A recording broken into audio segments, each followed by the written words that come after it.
that we are just not even recognizable as serious to him. All right, hold on. What it do? You hear me? Damn, brother. Yo, He need to calm down, man. Take a couple of shots, let's man. go. We get the Titans are in the building. All right. Shout out Titans. Shout Hey, out look at they want Barney. to try to hype him up. Who he trying to hype y'all ass up, dog? Like, come on. That nigga say you. Nothing, man. All right, let's eat, dog. Hit the Shout like out to the button. Nubians. You know what I'm saying? Naga World Order in the building. Y'all know how we get down. You know what I'm saying? Man, turn your mic up. Kakarot. Turn your mic up. Kakarot. Turn your mic up. Turn your fucking mic up. Go into the fucking settings on StreamYard. Click the cog wheel. Under the cog wheel, you go to audio. Under audio, you uncheck automatically adjust mic volume. It then gives you an option to turn your mic up, and you turn your mic up to 200 like I just did. We ain't got time to be turning everything in the fucking room down so we can hear your bullshit ass argument. Stand up on your fucking microphone and act like you want to be here. You are not that. This is for real. I don't know what pillow your ass been debating on, but nigga, this ain't that no more. Yes, it's time to grow up. Just a little bit. It won't hurt. Stand up, man. Turn your fucking mic up and talk to the people, fam. What's wrong? You don't want them to hear you? I mean, what you here to do? You don't want them to hear you?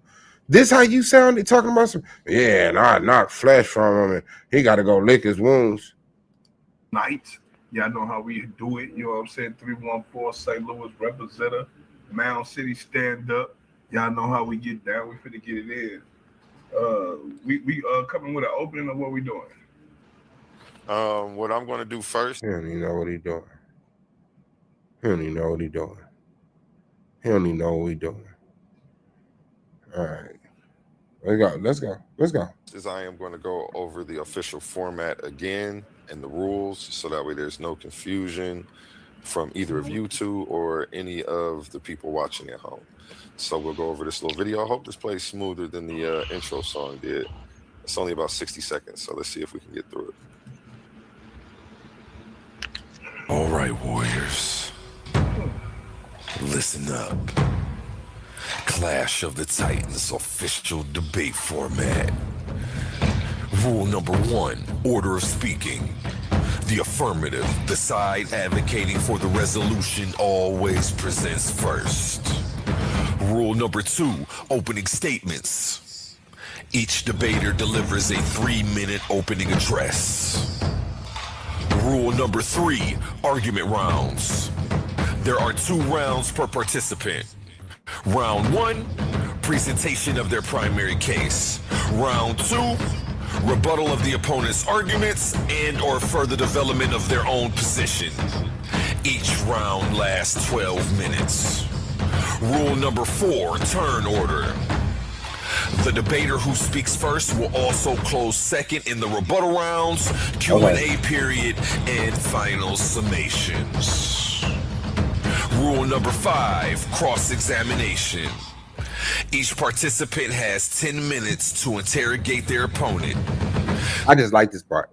Like, I really like that. I like these graphics and the whole breakdown of the rules. My bad. This time belongs to the questioner. Pauses or hesitations are counted against their allotted time. If progress stalls, the moderator may intervene only to keep the... I'm just saying, there's rules. That's all I'm saying. There's rules that's played right before each fucking debate. You are a Titan. Being read the Clash of the Titans official debate format. These words mean things. They're just not compiled in these sequences and put into these sentences to make you fucking see colors or smell scents. Like, exchange moving, not to address the judges or the audience. Rule number 6, closing statements. Following Q&A, each debater is granted 3 minutes for a final summation of their case. May the odds be forever in your favor. Okay, so pretty much what's going on is you have a 3-minute intro. You have 2 12-minute rounds, and then each of you will have 10 minutes to question the other. The affirmative goes first. It switches for the Q&A, and there you have it. Do you have any questions, gentlemen? No questions.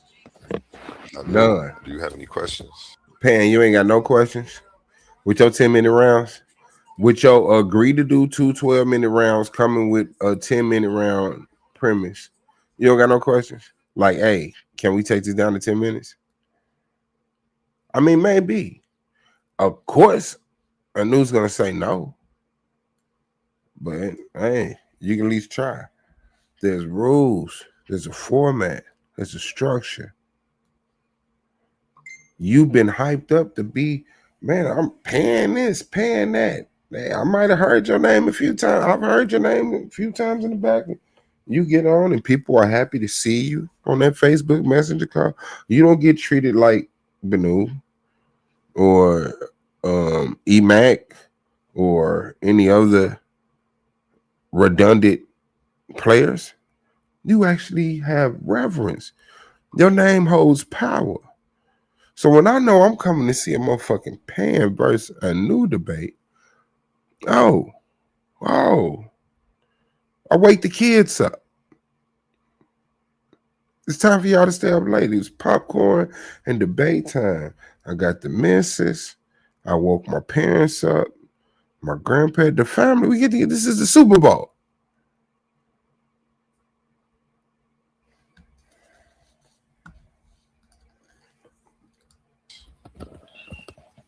What the fuck? No, I'm gonna share my screen. Hold on. You took the affirmative? You took the affirmative? I said it should be disbanded. Yeah, I'm for. I'm saying yes. I was the affirmative. It should be disbanded. Which was funny. Hey, shout out to Pam for that shit. That shit was funny as fuck. That nigga, cause me not knowing, I'm like, man, don't tell me these niggas came here and both thought they had the affirmative. But Pan knew the fear that was lurking in the room. So yeah, but shout out to him, man. That's a really I said it should be. Wait, that's what I said. Huh? He gotta be playing games with you, Yeah, right? he now. got it.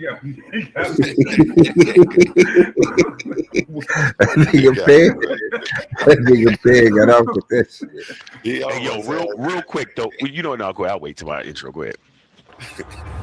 All right. Well, Pan got that mic. Kakarot. Get that mic, fam. had that. Let me remove. Get that out of here. Let me know when you're ready. Okay, Nah, fam. hold on before I pull up your screen. And my apologies for not already having this timer ready for you. Hold on. That's in case motherfuckers think that shit a joke.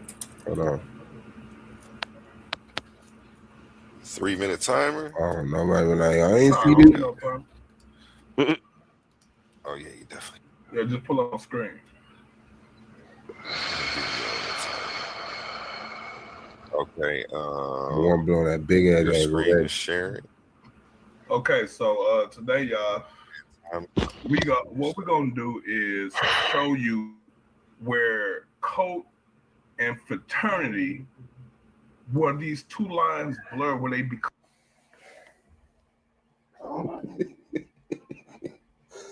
Man, this nigga shared his screen and went right into cult and fraternity. All right. I'm like, almost a conspiracy, right? Mhm. That these things blur together. You know what I'm saying? So we're gonna just take a close look first. What is a cult? Right here it says a relatively small group of people, and the police are a relatively small group of people when you compare them to the United States. It says having a belief or practices. This nigga showed you what a cult was before he showed you what the Fraternal Order of Police was. That's Kakarot. That's a new motherfucker Kakarot. This nigga would try to drag a lizard into a dragon, make a mountain out of molehill. This nigga, the debate, should the Fraternal Order of the Police be disbanded? The definition of cult. Especially relating to religion. In this case, we're not talking about religion unless systematic racism is your religion, right? And we can get into that too. That are regarded by. I ain't even gonna give him a chance. Go back, check out that open, man. And Slam, can you hear me? Yeah. Now we can. When the title is "Should the Fraternal Order of Police be disbanded?" Guess what you did? You avoided the whole title. You didn't show us what the Fraternal Order of Police was. You didn't tell us what disbanded mean before you told us what cult was. It's like you don't get the pizzazz it takes. You don't get the structure it takes. You don't get the introduction in the introduction round. You somewhere in your premise round talking about cult. That's it. I'm saying these are the niggas that hit the earth and split it in half. Oh, I'm gonna destroy universe. I'm gonna destroy the whole fucking universe. Don't You hear worry me? about it. Do you need to share your screen? Oh, no. I'm just going to say a couple things and then we can get it rocking. I probably won't need the whole 3 minutes either. Here's another motherfucker don't give a damn if you understand what the debate is about. All right, let's go. First and foremost, we good? Wait, can you hear me? Yeah, we can I'm hear you. sorry, when you start, and we can hear you clear. All right, excellent. First and foremost, salute to the channel, salute to the panel. Thank you for having That's me cool. over here. That's cool.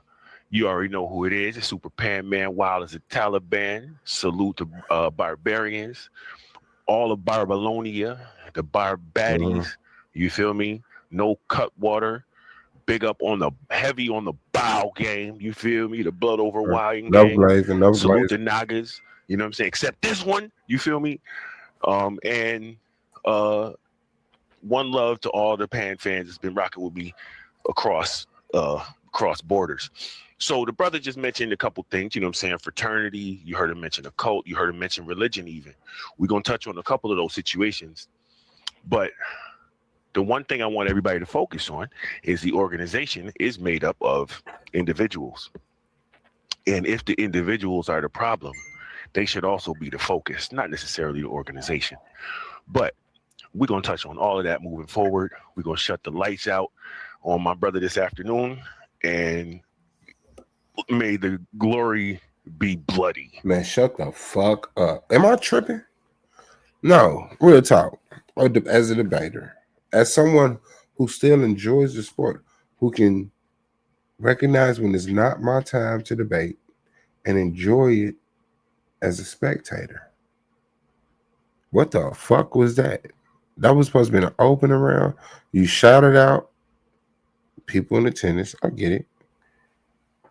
And then you rebutted. You didn't even rebut. You just brought up what he said. Well, you heard him say a couple of things, and we're going to get into that. Man, it's the opening round.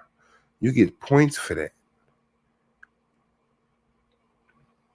That's a 3 and a 2. We just saw a 3 go against a 1. That was a 3 round that just went against a 1. But I mean, hey. Have a nice day. Let's get it. Oh, wait. No cut water. And you have 1:42 left. You yield your time. Yeah. Let's get it rocket. Okay.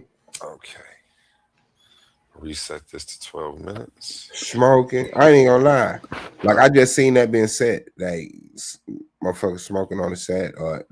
You pulling off, hitting the blunt all in the mic. Yeah, dog. New, you have taken the affirmative, and you are going. Yeah, I'm ready. Just first. share my screen.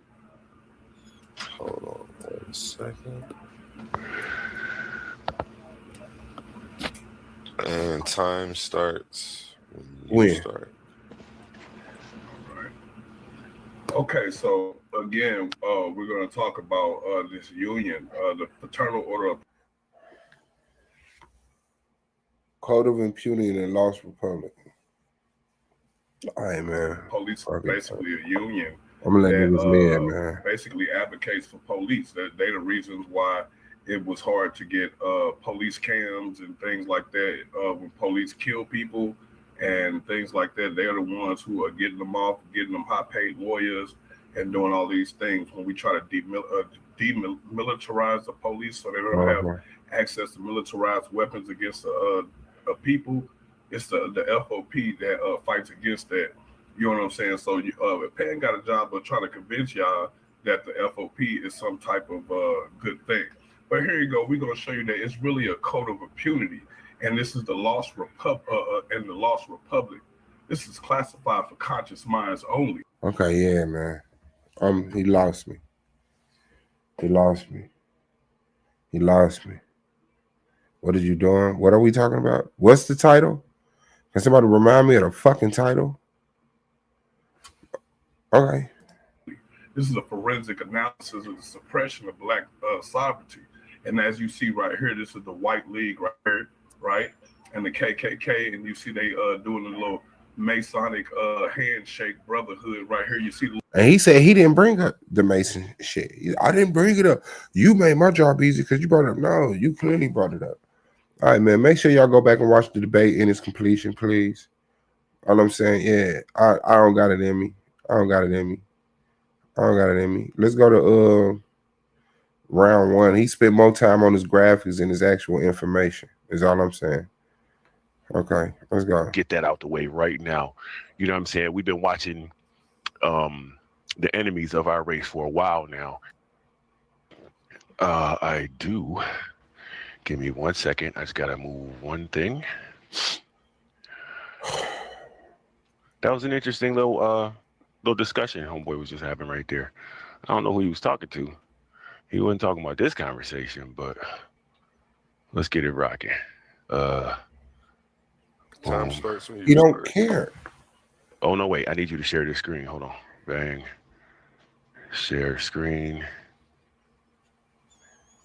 My bad, y'all. I thought this was already up. Yeah, no, you didn't. Bop. You didn't give a fuck. Bop. You got it. You got more about twerking than the goddamn intro, bowing and shit. Boom.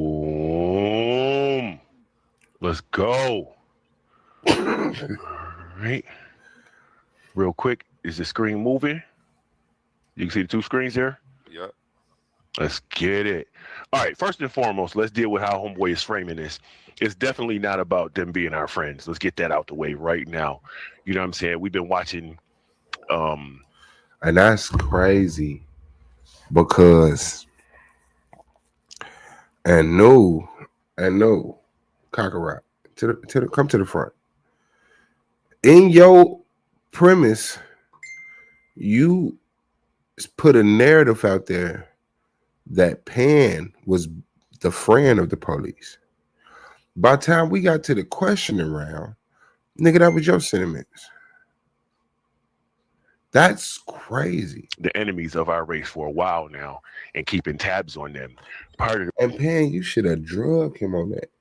How did you not drag him on him saying that the police are our friends? And your stance is they're not our friends, they're our enemy. The way that we've been doing that is them voluntarily giving us ways to keep tabs on them. You feel me? So let's get into it. Pan, let's rock. So the golden age of fraternalism, that's where all of this spookism behind secret societies come, right? So let's get into it. The golden age of fraternalism. What was that? What the fuck was that? What the fuck was that? Hold on. What was that slide? So let's what was this slide? Round one. He got Magneto fucking card showing his stats.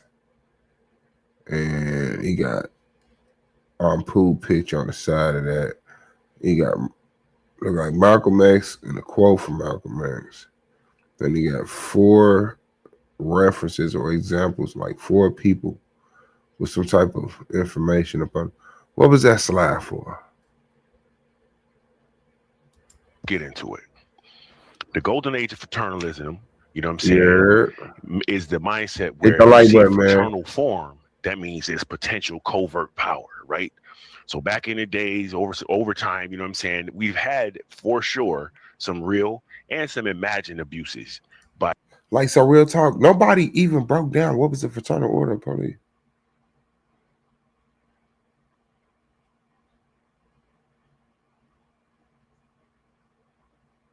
Like, that's blowing the fuck out of me. by groups using fraternal structures. But even the brother earlier just he gave you a list of fraternal structures that's not negative in a practice in general, right? Talking about college student organizations, etc., right? So due to some of those influences back in the day, you know what I'm saying, collusion, nepotism, hidden influence, and racism,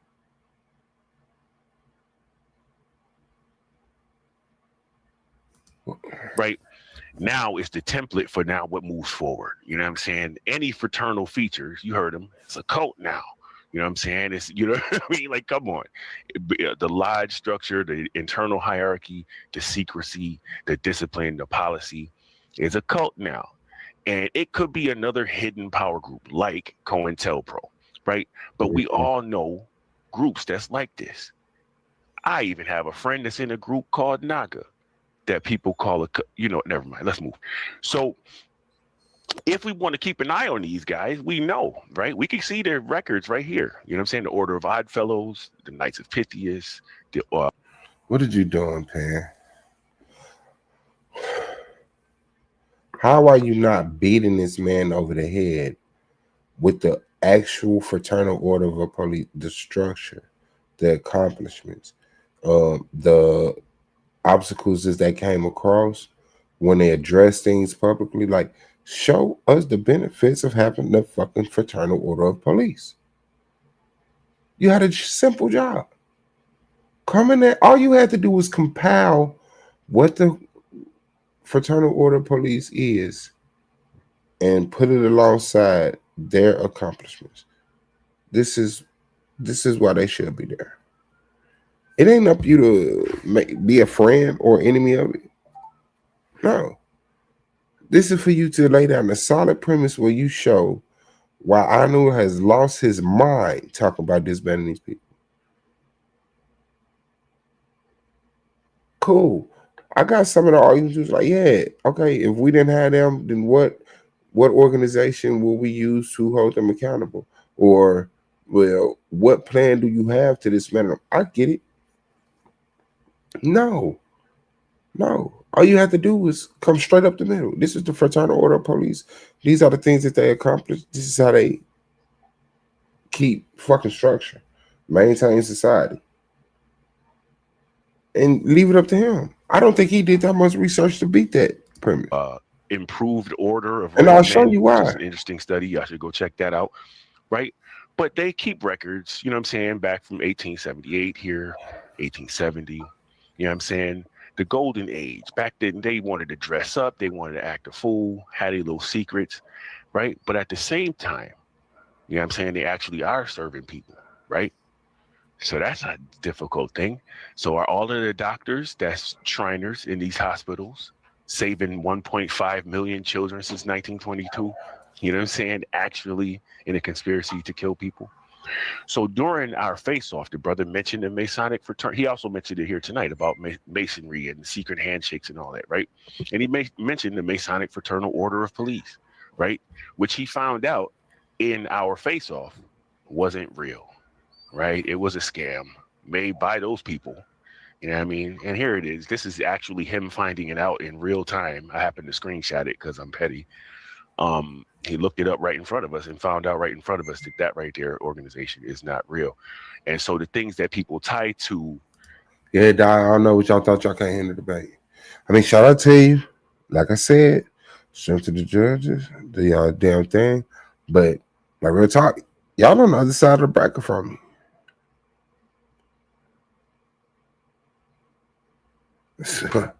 Like Silky and Yaya is next. Whoever. All right, let's get to my favorite worst part. The question and answer round. Timer set to 10 minutes. Watch this. Let me know when you're ready.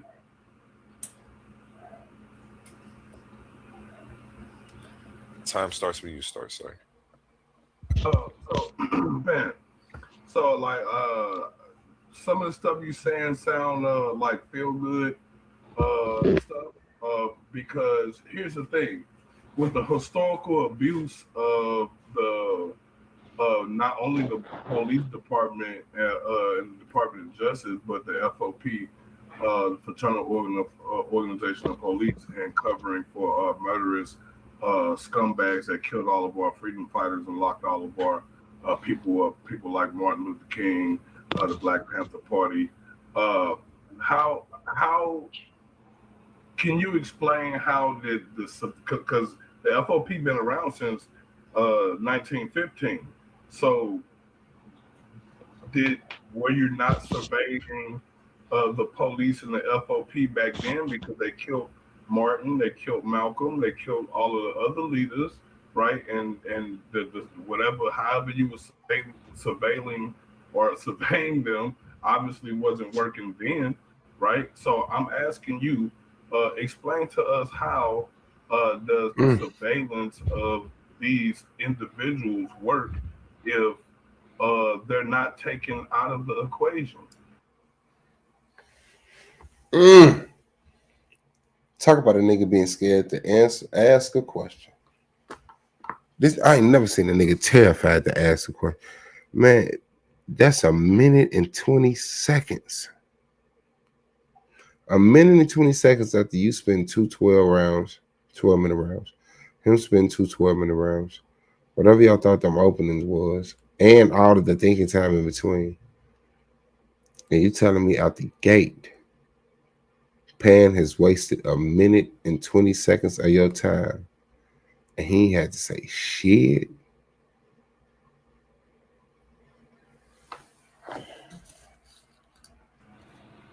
Well, working backwards, the part as far as how much surveillance was happening back in 1915, the technology that we have right now is miles beyond what they had back then. They had no way to be able to cross-reference the things in the speed that we have right now, and to be able to share them across, you know what I'm saying, the world at the same few minutes. For you to be able to have the information that you have right now, you know what I'm saying, you wouldn't even be able to have that back in the day, you know what I'm saying? So of course the surveillance was different and the outcomes were different. As far as what people did with the surveillance that they had, or even would do with what they have, right? It's still 2025. Over the last 10, 15 years, people still have not been able to act against those powers that be that have been doing things against our people. So any effort to respond to that will be a good effort to respond to that, but we don't have a mechanism to Man, what the fuck is you doing? I know.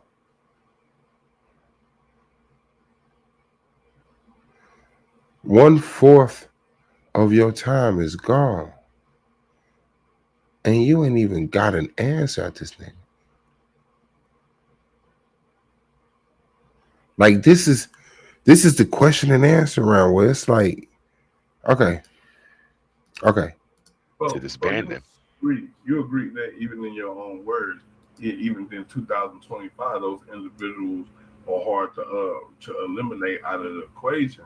So no, that's not what I'm saying. I'm saying that the surveillance has changed and it's more sophisticated now. So let me ask this. So how or when are the revolutionaries are going to apprehend these particular individuals to take them out of the equation? Like how does that look in 2025? Like, or are y'all are they building their own jails, or how does that look? Because I don't see any other alternative. Like explain to us how does that look? Mm-mm. I'm not even sure if I understand your question, and I'm not even being facetious. How does what look? So in order, like, so we're when I say we're gonna disband the Fraternal Order of Police, we're taking Uh-huh. away the union, right? The white supremacist structure only exists. It can only do what it's doing because the people who are doing the most atrocious crimes are getting impunity and immunity from this particular organization, Yeah, but right? that's not true. That's not true though, I mean, because but brother, they get off other. Yeah, nah. I don't get it. I don't get it, God. 4 minutes is gone. Where's the blood? Where the blood you said you knocked out of him? Where's the torn flesh you said? Where? See, you can have the biggest mouth in the fucking world. But the thing about it is you gotta back it up in a structured debate. You got to. You got to. You can get and hype yourself up as much as you want. You can fucking buy your own balloons for your birthday. Do whatever make you feel good. But when you escorted out of the hyper gym and you're led into that Coliseum and them motherfucking gates closed, nigga, you need to not let 4 minutes of your round go past and you ain't did shit. Understood?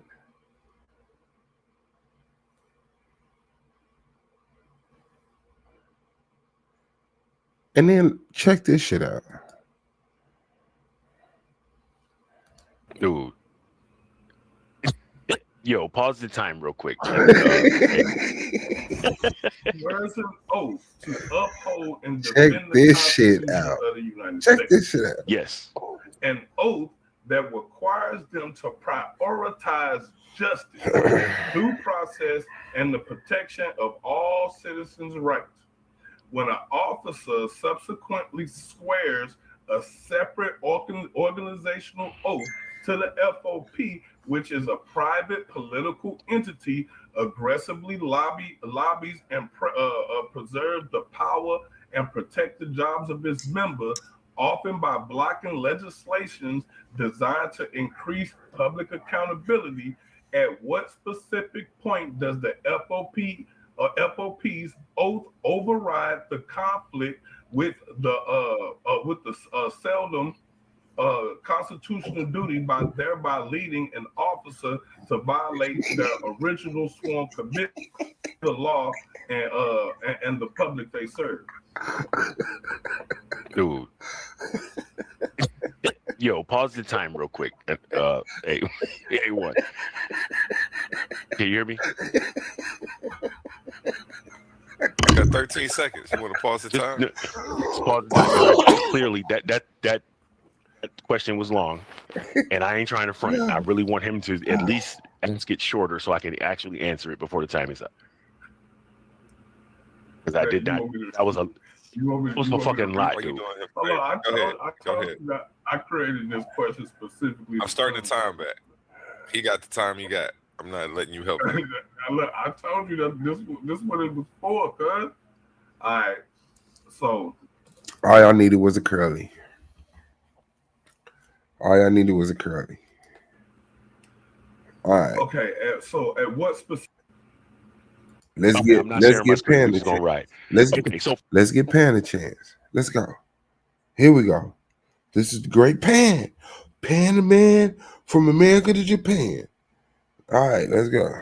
first and foremost, what mechanism do you suggest that we use to disband the federal the FOP? by force and by incarceration, possibly flogging as well. Okay. Pan had a straight out direct question. Is showing signs of life. There's a fucking spark of intelligence and that corpse of a fucking helmet you got on. Okay, let's go.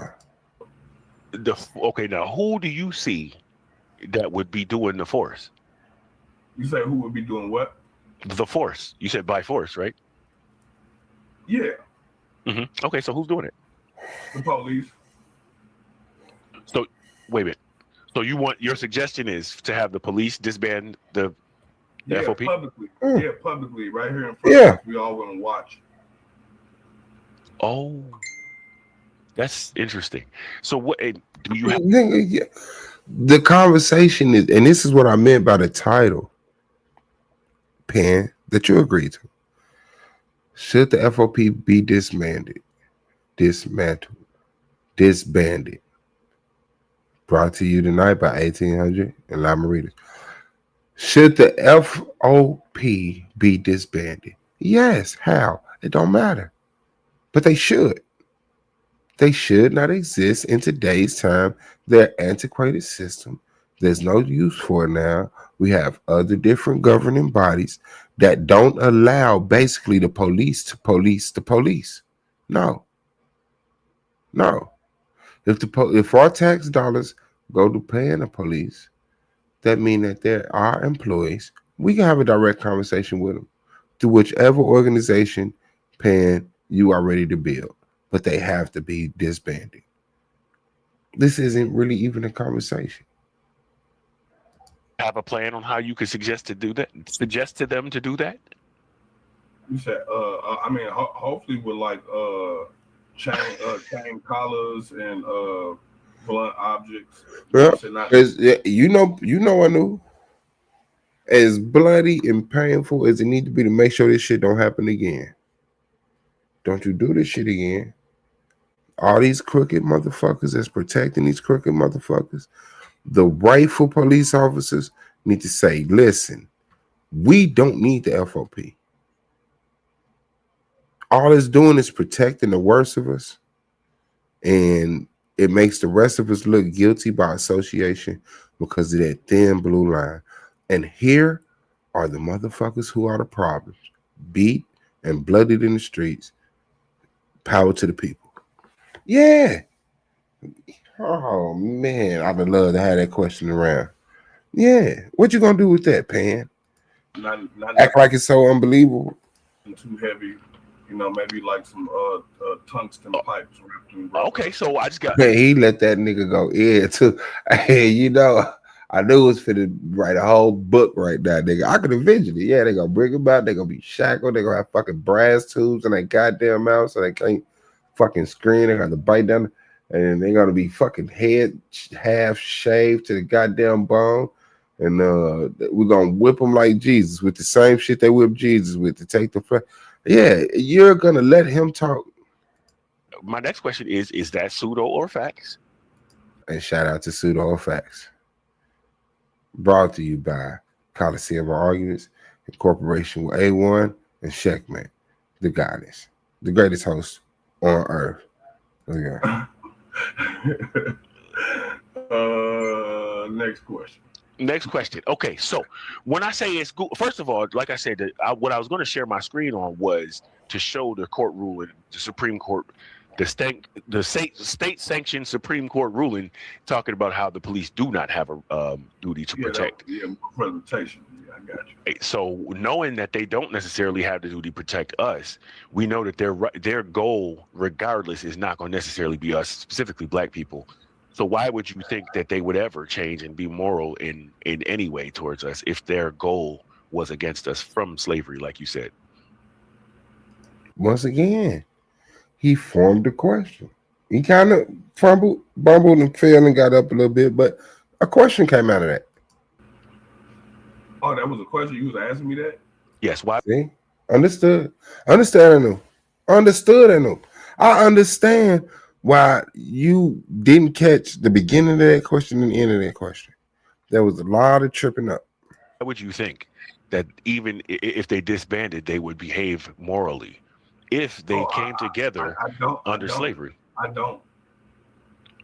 You understand?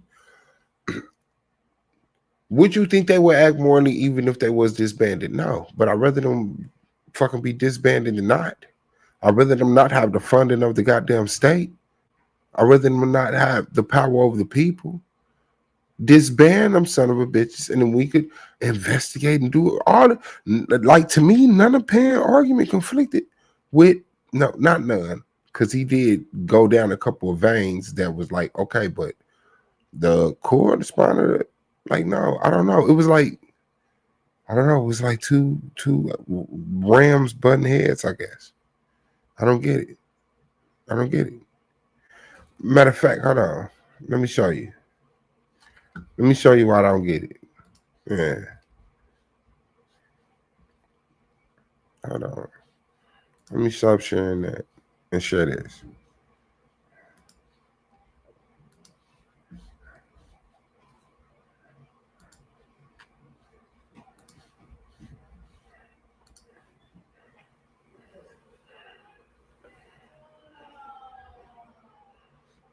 Shall we do that? They burn for revenge. Feature So why would you define the Moors as an Islamic bodies? And Government doesn't mean civilized. Ideology, your subjective ideology of what this utopia That's a nice is. group of words, but that's not applicable to what I that the Moors created. For future debates, I'll be able to set this timer All right, down here in we the go. corner while Yeah, your screen this is my shared. question So around all to the other debates will Anu. have this. I just figured it out while y'all were going back and forth. Okay, time starts when you start, Swab. Yes, thank you, brother. Brother Laurel, can you name me a civilization that the Moors created? Simple, straight up, motherfucker. We knew what the debate was about. I had time to prepare for the debate. I've listened to your opening. I've given an opening. I've listened to your premise. I've given a premise. I've listened to your rebuttal. I've given a fucking rebuttal. By the time we get to the questioning open round, please have a motherfucking question. Let me see, what was Anu's first question? Hold on, let me see. Let me do some justice. Who shares slides? I'm tripping. This question and answer. I'm tripping. Yeah, this question and answer. No slides, no slides. Oh, my bad. I You can removed him slide from back the to the stage. camera. All right. Okay, let me remove my- So again, okay. So here's the thing. You keep saying that they didn't have nothing that nobody respects. So can you explain to me God damn, why us. do they still have Moorish language floating around in Hey, I knew, man. Let's count how many that was. Let's go. why saying that all right. Count the Oh, my bad. I You can removed slide him. back to the camera. All right. Okay, So let me remove my- One so again, two, okay. So here's the thing.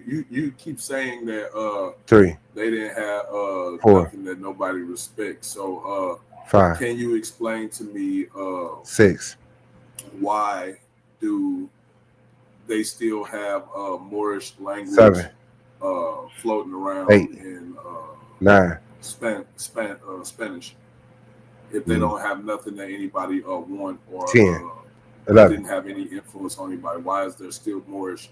You can still detect Moorish language all throughout Spanish. 12.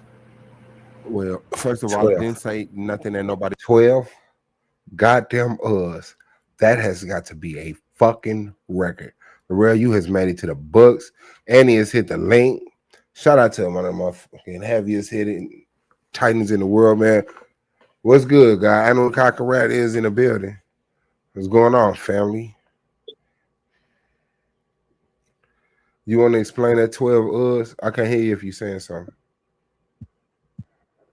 What we doing, cuz? What we doing? Man, I'm asking you how the fuck do you got 12 us in your first fucking question in the question and answer round? What debate is that? This is me and your debate. The debate that me and you had on the exhibition. Talking about did the Moors civilize the world? Moors. You gonna hear Moors a lot. You got to get up on your mic. You breaking up, God. I said the topic was Moors. You gonna hear Moors.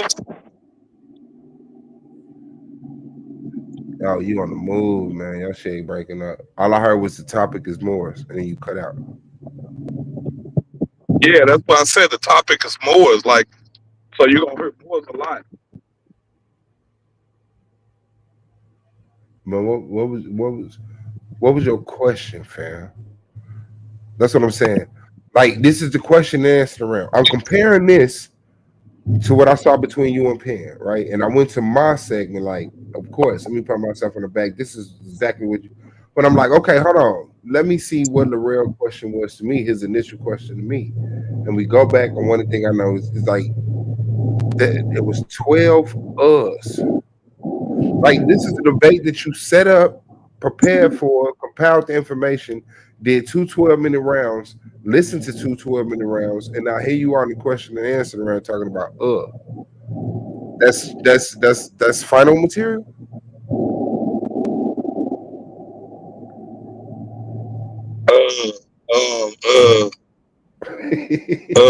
What you mean? But that's what I'm saying. That's what I'm saying. Yeah, nah. So I tell you, but nah, that's not gonna do it, God. That's not gonna do it, God. That's not gonna do it, God. There's no fucking way I'm gonna let anything, shape, form, or fashion in this particular fucking style not let me win that championship. So I'm new to y'all debating styles and what y'all doing and how y'all carry y'all arguments or whatever. But there's a lot of gas around here. There's a lot of fucking gas around here. Like, but when we in that ring, this is not the same relationship. It can't be. It can't be. So yeah, I'm not taking you serious. I'm not taking Penn serious. I really think y'all not taking it serious. This is not the level of debating that I know is going to win the championship in the Coliseum of arguments, where $500 is the fucking prize. No.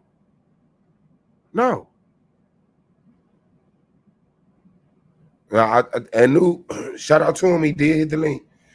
He definitely hit the link, but I think he traveling right now and his internet is breaking up. But definitely he'll be back to cut my head off.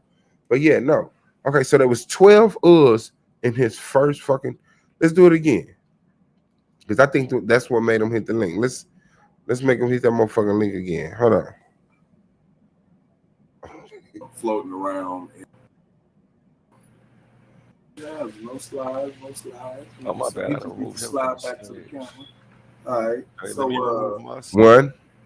So again, 2. Okay, so here's the thing. You keep saying that 3. they didn't have 4. nothing that nobody respects. So 5. can you explain to me 6. why do they still have Moorish 7. language floating around in 9. Spanish? If they don't have nothing that anybody want or 10. Didn't have any influence on anybody, why is there still Moorish? You can still detect Moorish language all throughout 11. Spanish. Well, first of all, it didn't say nothing that nobody respected. The Moorish civilization is respected. I said that impressed people. So yeah, they actually did exist. I'm gonna go on to the next question. So I like what you just said. You said Moorish civilization. Can you repeat that again for us? The Moorish civilization. Okay. What's the? I don't know why he had that same energy with Pan. I guess I don't know. He said they was cool. But yeah, okay. Be cool. And let me get that 500 up out your ass. All right. Let me go to my part. And government doesn't mean. I asked you for an example. Can you provide for? No, you asked me, could I give you an example? I said yes. If that pick it up, you did. Black Power. I'm tripping. Y'all can't even hear me because I'm not up here. Can you hear me now? Yes, sir. Oh damn! I don't even got This is the actually fucking. nice. So I'm My actually bad. up on the stage, but you can't see me.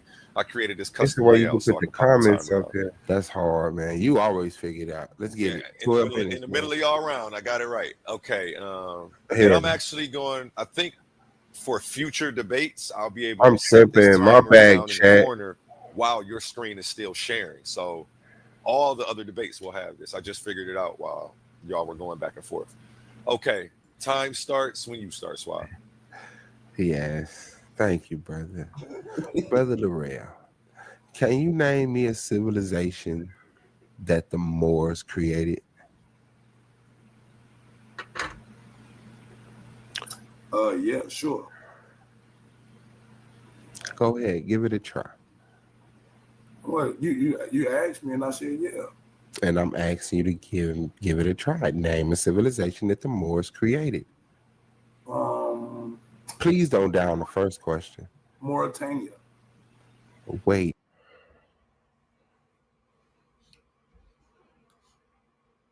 And that's how you kill a nigga on the first question. That's how you make someone pull their own knife out in the middle of the Coliseum and disbowel themselves in front of all of the spectators to the point where the lions are shocked. Like, what the fuck just happened? What? Mauritania, the land that they live on. Okay. Wait. When was Mauritania established? I have no idea. None, right? Nope. Okay. You ever heard of the Damat Kingdom? Nope. Okay. Yeah, those was the people in my premise that I showed that occupied the land that you know now. Hold on, brother. Wait. Excuse me. I'm setting up my question because you were ignorant of those people, and I'm letting you know those were the people that I showed that occupied the space that Mauritania occupies, that had a great civilization, an empire, civilization, empire. Now, the Berbers and your Moorish people come up out of a people that migrated to there, right? So show me a civilization that the Moors created. I already answered that one. Mauritania. That's the same So question. you think the Moors established Mauritania? How do you define Moor? The Muslim inhabitants of North Africa, Iberian Peninsula. Was Mauritania originally Islamic? No. So why would you define the Moors as an Islamic group of people, but say that Mauritania was founded by the Islamic group of people known as the Moors, brother? Do you know that you just fucking died? I don't even know what the answer. Like, what are you I know, because that's what death feels like. Okay, let me ask you this. Okay, did the Moors civilize Nubia? No, that's not secular. No, Did the Moors civilize Ghana? Listen. Not secular. No. Listen. Did the Moors civilize Egypt? No, that's not secular. You already asked me. Did the Moors know about Ghana? Possibly. Did the Moors know about Egypt? Yeah. Did the Moors know about Nigeria? Possibly. And did they civilize those three places? No. You just said it. Yeah. Yes. That's how you kill someone. I got 7 minutes and 19 seconds left. These niggas literally was at like 6 minutes and express shit. The question and answering round is not a time to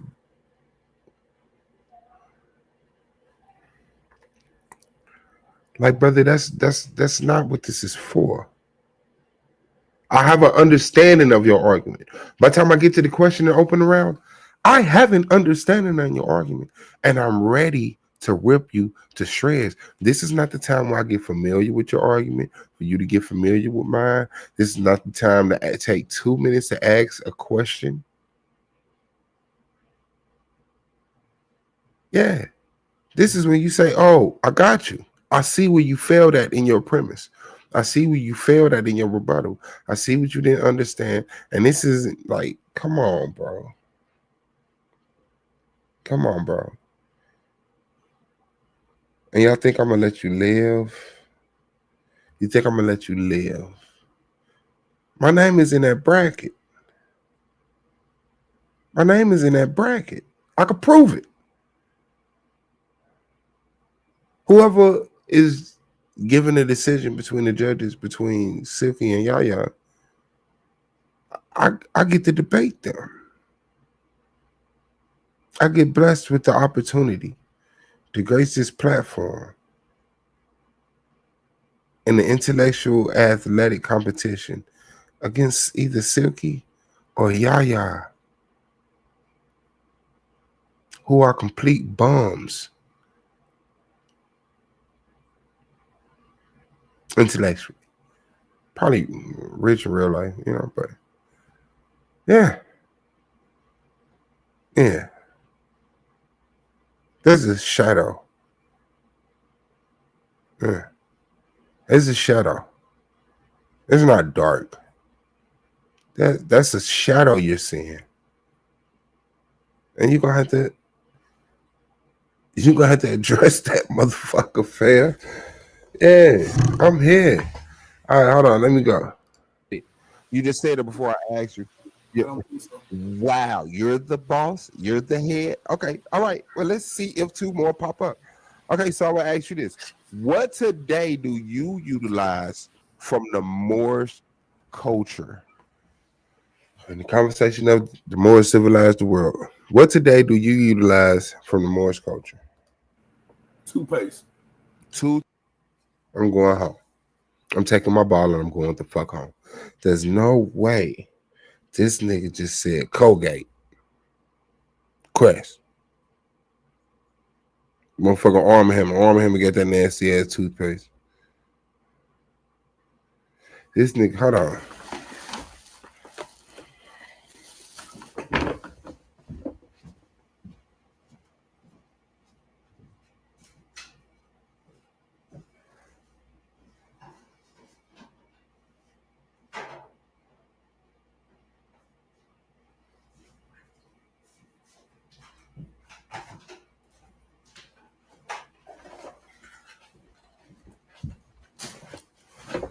Hold on. This nigga said, this the tube I'm using right now. It's almost it. And this is what I use. Crest 3D White Advanced Alcohol. It's another one. Full. And this is the one I'm on now. So I'll probably be opening these like the day after tomorrow or something like that. Whatever. This nigga said Moorish toothpaste, my nigga. I'm gonna ask you to remove yourself from the congregation. Sorry. I have to. My bad. Toothpaste. Could you point me to a Moorish toothpaste today? Oh man, I don't live in Morocco. Oh, so Moorish toothpaste only civilized Morocco, not the world? So you're asking me if Moorish toothpaste civilized somebody? That's crazy. What?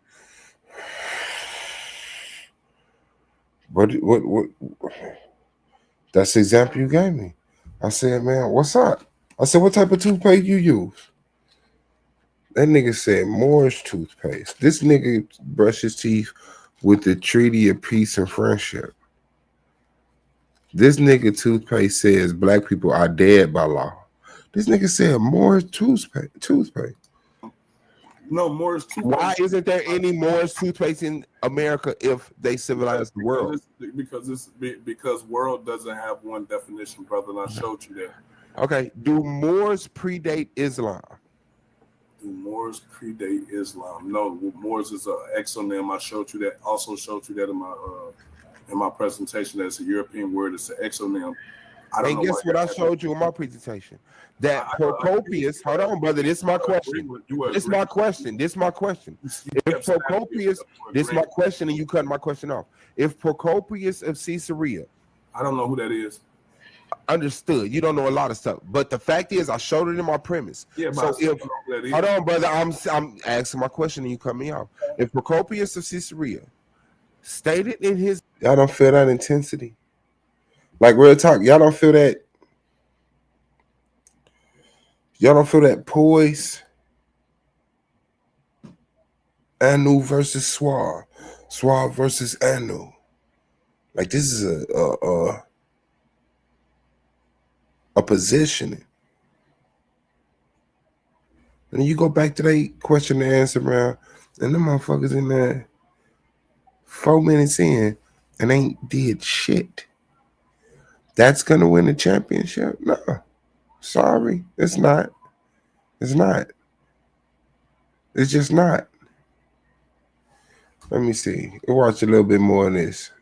This book, History of Wars, Volume 4, Chapter 8, Chapter 13. But desert land extended to a great distance, and that beyond there were men, not black skin like the Moors.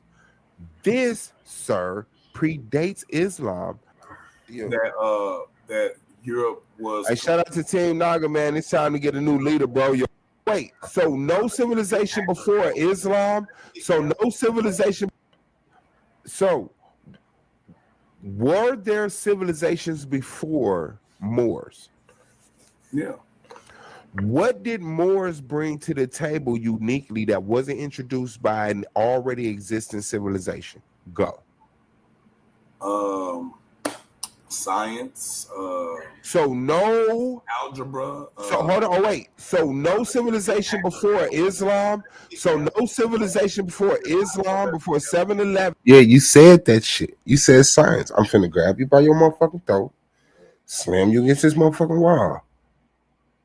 Nobody has science before Islam, before Moors. Yes, that's just not true. That's not true. Yeah, man. Yeah, man. I'm gonna fall back. Cause what I'm hey, I'll see you in the finals. I don't give a fuck. Hold on, let me find that bracket. I had that bracket. I took a screenshot of that bracket. Hold on. I took a screenshot of.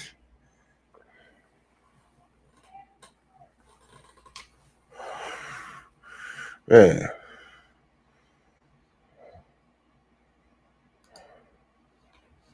Man. All I know is whoever won between Yaya and motherfucking Silky, I have to face next time. Oh, you know what? I probably got it in the StreamYard shit. Hold on. Ooh, I got the keys to the Rover truck. Let me see. Is it up there? The bracket.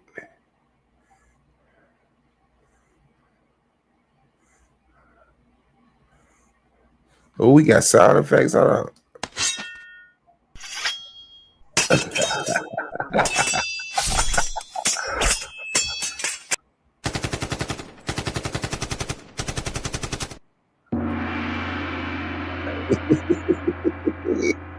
We got sound effects on this one. Okay, my bad. Hold on. Let me see. These are not just speakers. These are thinkers, forged in fire. Warriors of words stepping into destiny. Welcome to the Coliseum of Arguments, where logic clashes with conviction and ideas spill like blood in the sand. 16 titans, 16 minds, one path to immortality. They come seeking truth, they fight for redemption, they burn for revenge. Featuring the intellectual elite of the Titans Debate League. Every round a new war, every word a new weapon. Every titan ready to fall or rise in glory. This is not debate, this is combat. Step into the Coliseum of Arguments. Only the brave speak here. Are you not entertained?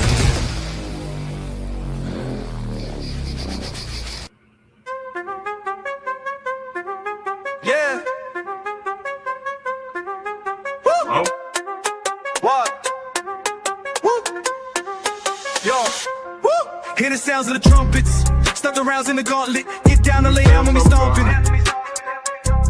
It's the clash of the Titans.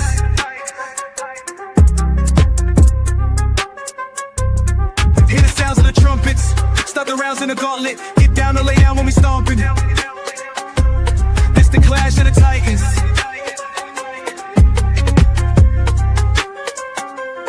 In the dimension where infinity gauntlet is a man. Hey man, do that, man. Right? Hit the like button and send a cash out. I knew Kakarot back in the building. This motherfucking Wi-Fi is on point and his mic is on 1,000. What's good, God?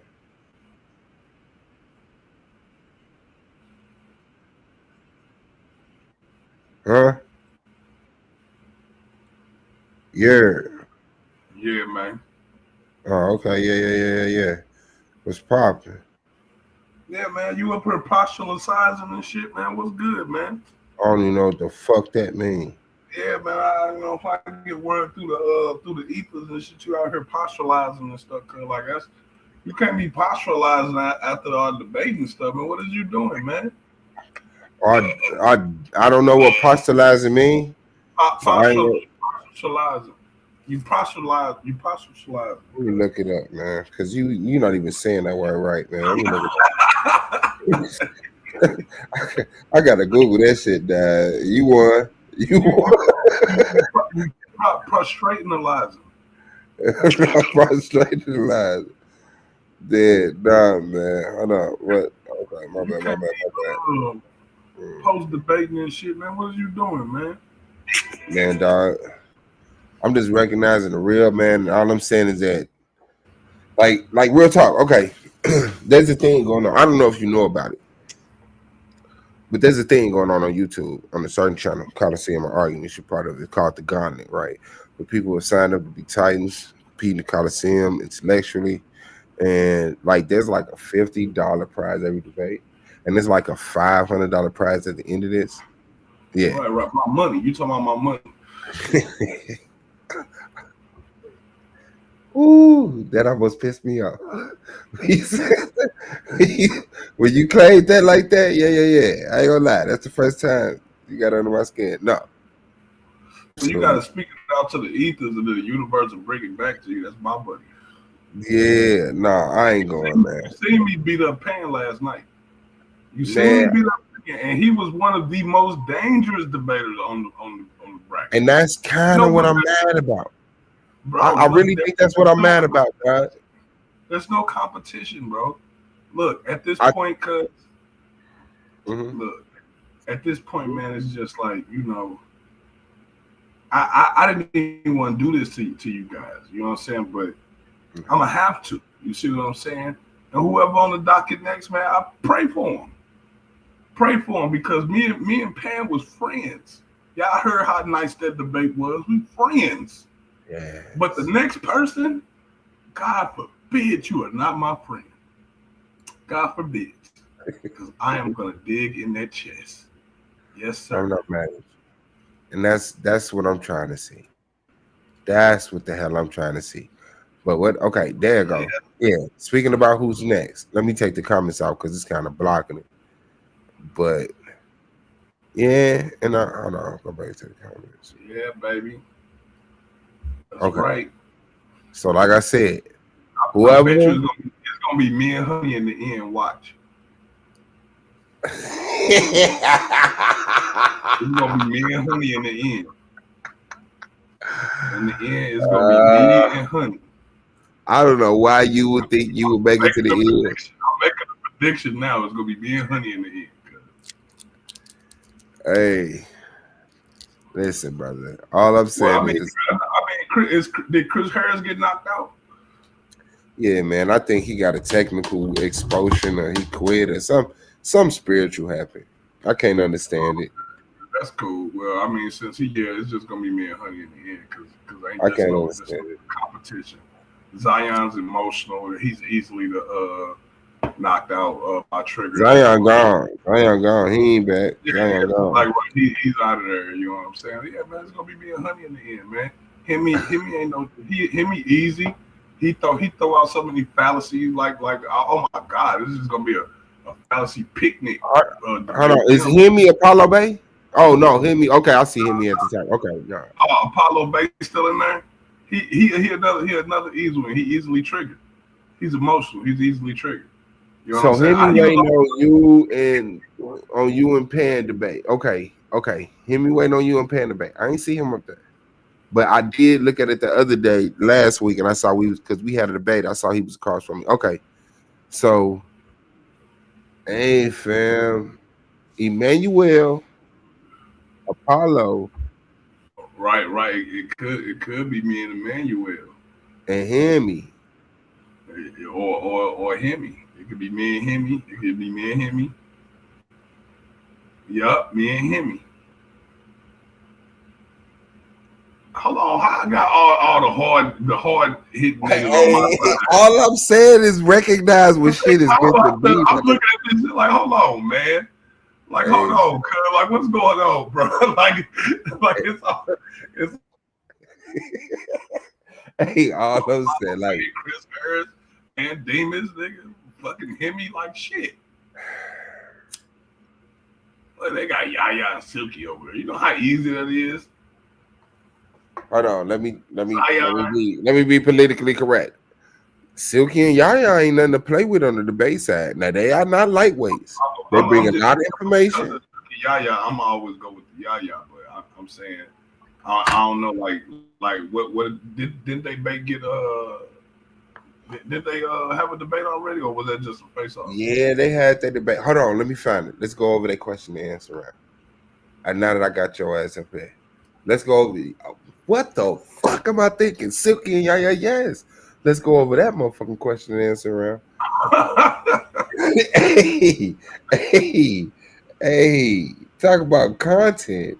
Shit. Okay, hold on. Let me see. Be patient with me. The neighbors are arguing. Hold on, man. I wish y'all hit that link like y'all hit that Facebook link, like, man. Like, come on, because we really, fam, y'all need to get up here. Okay, Silky versus Yaya. That was an hour and 42 seconds. Okay, hold on. First of all, I swear. I want my time back. Yeah. Hey, look, you owe me 30 minutes and you owe me 30 minutes, nigga. I don't know. How you gonna pay it? Man, I want my shit back, man. Like that. I mean, I didn't hear that fucking shit so many times. I'm just like, man, god damn. Silky. This next one gonna be a banger, because if me and him finna go at it, nigga, I'm gonna hit him in his fucking gut. I'm finna gut check, buddy. Yeah, that bracket real. You better not do nothing religious. Anything religious, I'm gonna dig off in his chest. Cause I'm omnious, nigga. I ain't restricted to no book. All right, I think this is it. The root is found with Berbers, not Bantu. Okay, so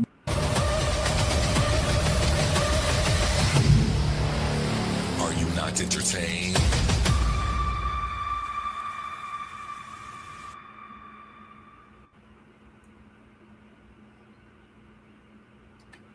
And back to you, gentlemen.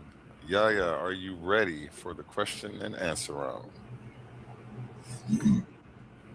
yeah, we can do it. Okay, and time starts when you start. All right. My question is, why you wasn't on topic, Silky B? I thought I was talking about haplogroups. AOO.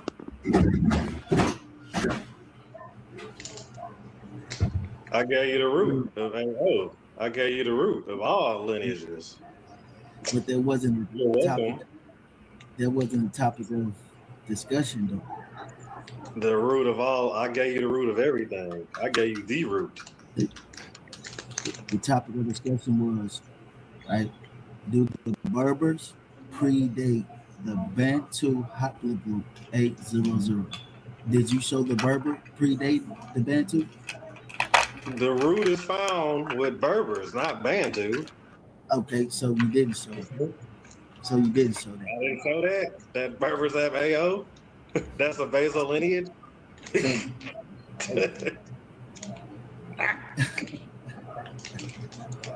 Yeah, boy. I told you already that you did it, but I mean, if you think you was on topic, but Man, yeah, man, that's Hey, disgusting. pause, Bro. pause it right here, cuz. I Pause it. did. We gonna you gotta, like, this is a question and answer round, bro. You know what I'm saying? And it's like y'all having a discussion during the question and answer round. You know what I'm saying? And it's like, don't you know how pivotal the question and answer round is? Like, you don't want to waste the question and answer round. Like, dude, sometimes the question and answer round could be more powerful than the damn debate itself. Like, you cannot downplay the question and answer round, bro. And it's like y'all talking and just yapping and stuff through it. You supposed to be nailing Buddy to the wall. You know what I'm saying? Nailing them to the wall. Like, you supposed to be putting them in the wall. I'm telling you, it's like, okay, because to me, because we in the Coliseum, right, and I'm fully fucking engulfed in this shit. The opening round is when you come out and you yell at the crowd. You just got let out the Hyper Gym. They closed the gates. You clanking your weapons together. You're yelling at the crowd. You cut yourself across the chest just to show them nothing can stop you. That's the opening round. The premise round is when you it's like an obstacle course. You're across from each other, but you got to shoot your arrows. Boom, boom. You got to nail your arrows. Boom, boom. And then they get the chance to do their arrow stage. And then the next stage, the rebuttal, where you come back and you grabbing your axes and you throwing them, bitch. Walk Right. You blocking the arrows. Them arrows that got shot, you blocking shit now. You blocking shit. The question and answer round, yes. The question and answer round is when all that is removed and y'all face to face, and it's time for you to slang. Mano y mano. No presentations. You know what I'm saying? No notes. Just whatever's I in need your all I heard all I need to know, nigga. I get your conversation, I get your argument, and I'm here to tell you you're gonna die. You know the arrows did what damage they was, my axes did what damage they was, and I'm here to solidify my work. Yeah, Dad. I don't like. Come on, man. Yeah, you right. It's gonna be you and Honey in the motherfucker. Because ain't no motherfucking way in hell it's gonna be you or Silky or motherfucking. Hell no. I'm like, nigga, if me and Silky ever go, y'all gonna be like, God damn, that was horrible. Like, that was so one-sided. Man. And I do gotta speak to that. That bracket do look crazy. I'm not even gonna lie. That western side is full of unfortunate events. Yeah, yes, it is. Like the bracket need to be reshuffled or something. Like it need to be Hey, it look like the east side. But I'm telling you, and I told people this for years, it's more to debating than debating. I'm sorry. Yeah. If you get kicked out the league, last night was a really good example of that shit. Because, I don't know. I mean in this sense. I want to hear your sense, but I'm saying in this. If you get kicked out the league in the post-debate show, guess what? You lost. And it had nothing to do with the 12-minute rounds. And it's more to debating in a league than just being on that clock. So what happened with Zion? What happened with Taz? Unfortunate events that cleared the way for people like Honey and me and Yaya and Silky. It did. Now, y'all got the more, I guess, level-headed people. Like nobody that is not fair. I want these fans, man. Everything happened for a reason, you know that. The universe is on a fixed pattern. You just got to recognize your role in the movie that was pre-written before your existence and make sure you play out the narrative that makes you the victor. And somebody got to win it all, bro. So I'm trying to take it home. Oh. Check Meg need a new pair of shoes. See, and when that's your fucking driving force, that's some shit to reckon with. My girl needs some shoes. Yeah, I'm like, I need $500. I just need $500. No, they need a new pair of earrings. I got 4 feet to put shoes on. But I guarantee you this. Now that sounds like a real lavish night out at a resort hotel. You know what I'm saying? You know what I'm saying? That's all that is. That ain't nothing special. You know what I'm saying? Little pocket change. You know what I'm saying? Hey, that $500 is life changing. I'm gonna change my family legacy around with that $500, fam.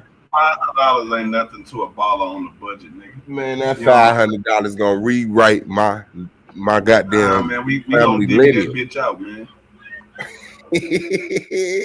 Okay, come on, let's get ramen noodles on Monday.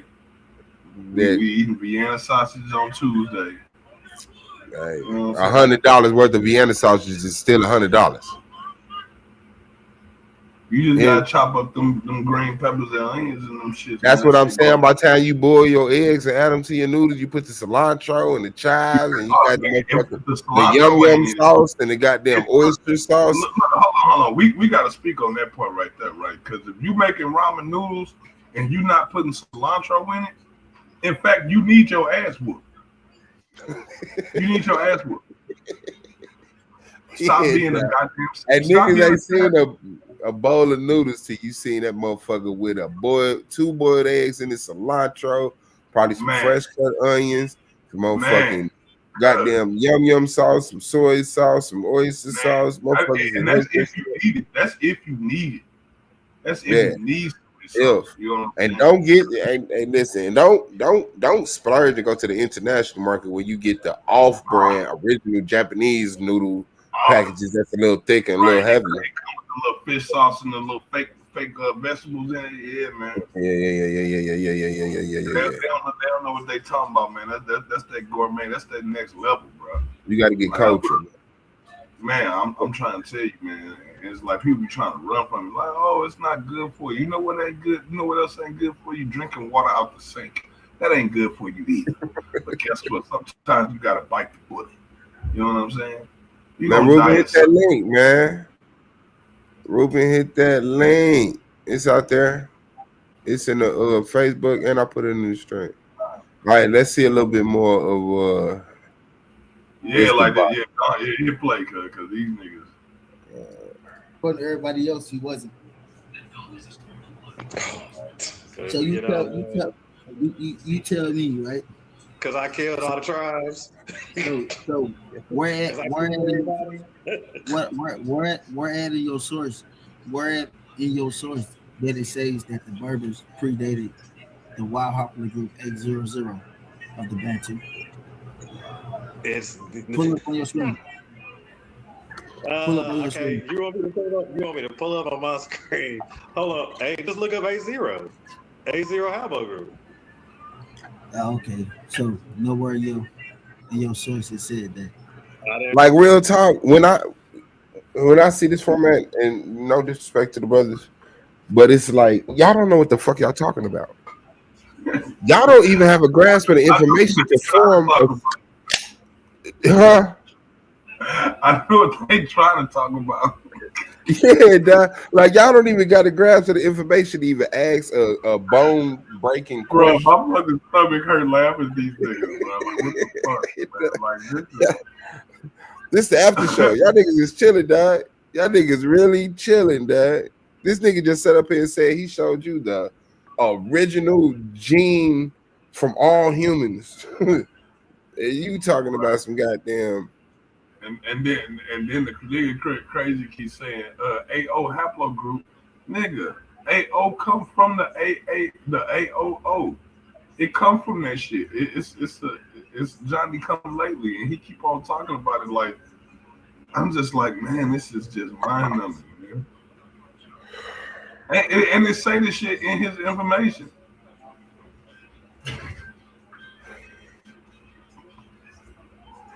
I don't know. I'm trying to brace myself for what's possible to come, because I'm not really. I know I watched the debate, but I didn't like. I watched you and Pan debate twice. I watched me and your debate like 3-4 times. Me and King Naga debate 3-4 times. I'm not too familiar with what happened here, but I know. I showed that nowhere that Berbers had A0. None to my presentation. You didn't see that not once. Oh man, nasty one. Y'all are fighting with genetics, which is crazy, bro. None of this is wrong. These are straight genetics, no history. They killing you in the chat. Yeah, I know they mad. They mad because they work nasty. I know. You off it, man. You okay. All right. right. I mean, this is my first time using slides in the debate. Real tough. Yeah, man. Next question, man. Please. This nigga said this is my first time using slides. Bro, like you having a whole conversation that you have on your screen. Wow. It's 7 minutes left. Like the talk to your question and answer round is just wild as shit. I know A1 like that. What the fuck? A1 probably making graphics and shit. Your time's supposed to stop after you ask the question, but if you still talking after you answer the question, your time just keep ticking. Hold on, wait, because that's new to me. So you telling me you got 10 minutes, but it's only for when you're asking the question? I thought that's why it was, but I guess it might not be. No. They them answering the question is involved in that 10 minutes. Yeah, that clock don't stop. Like I said, I don't know if that's how it is, but I'm just saying it. To me, it makes intuitive sense where I can ask you a question and then like the time ticks only when I'm talking. And that's hard. The time ticks when I'm talking, not when you talk. Yep. You get a 10-minute clock and they get a minute clock. So you get to ask your questions and then they get a minute to answer. Yeah, and you know what? Honestly, this just me again. This ain't. I'm not saying like part of the structure. Understood. Or that we even got to change anything because I like the way shit going. But one thing that I would tweak is how long a person has to answer the question. I wouldn't get no motherfucking minute. That's a long time to give a person. Minute is a long time. That's a long time to give somebody to Google, like especially they got a real high connection. You know what I'm saying? They got a good connection. Hey, that shit pop right up. Yeah. It don't take them but a hot second to. Actually, the Cosby Show. Yeah. Okay. And God forbid they got that little whisper app thing where it is listening and it'll answer the question for you. I mean, like it's some shit out here. So that's why I'm like, you give a motherfucker a minute to answer the question, nigga. They can you know how much shit you can Google in a minute? Huh? Nah, nigga, you got 10 seconds to start replying. You got 10 seconds. You got 5 seconds to start replying, and you got 30 seconds to wrap that shit up. Right. So I'm like, an answer to one of these questions shouldn't take you no more than 30 seconds to answer. You know what I'm saying? Like we ought to be able to like rapid fire. Like we ought to be able to go through 20, 30 questions. 20, 30 questions. That's a lot. 20, 30 questions is a lot, bro. Not if you firing the motherfuckers off and he giving you feedback. Like, so blase. He like blase. Man, okay, you gonna have to answer that shit like, did they do this? No. Did they do that? Yeah. Is this true? No. This morning. Remember what me and Pam was doing when we was going back and forth about the FOP? Like that. That's a real question to answer, was rapid fire back and forth. Where it ain't like a motherfucker like get time to like just sit here and just got them. Well, I mean, but then again, you could stop that nigga whenever you want. Like if you feel like you got the answer out of him that you wanted, you can stop him. Yeah. Oh yeah. Trust me, I know that. The dish got it brown. 10 minutes. The dish got. That's why I just let Payne. Look, I literally in that debate, I literally structured my questions to be long as fuck. You know what I'm saying? On purpose. And that's what, not to take away from what we're doing right now, but that's where I throw a fucking axe at you. Like, what are you doing?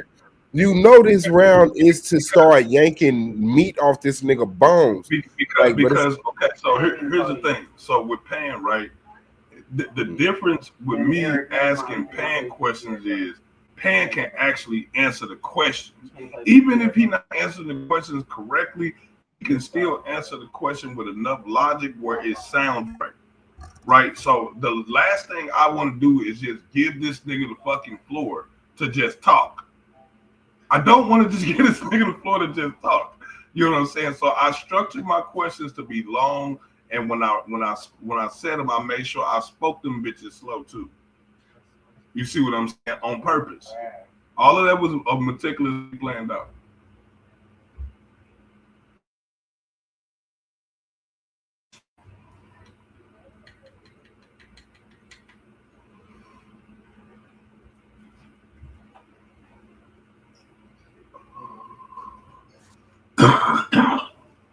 My bad, cuz.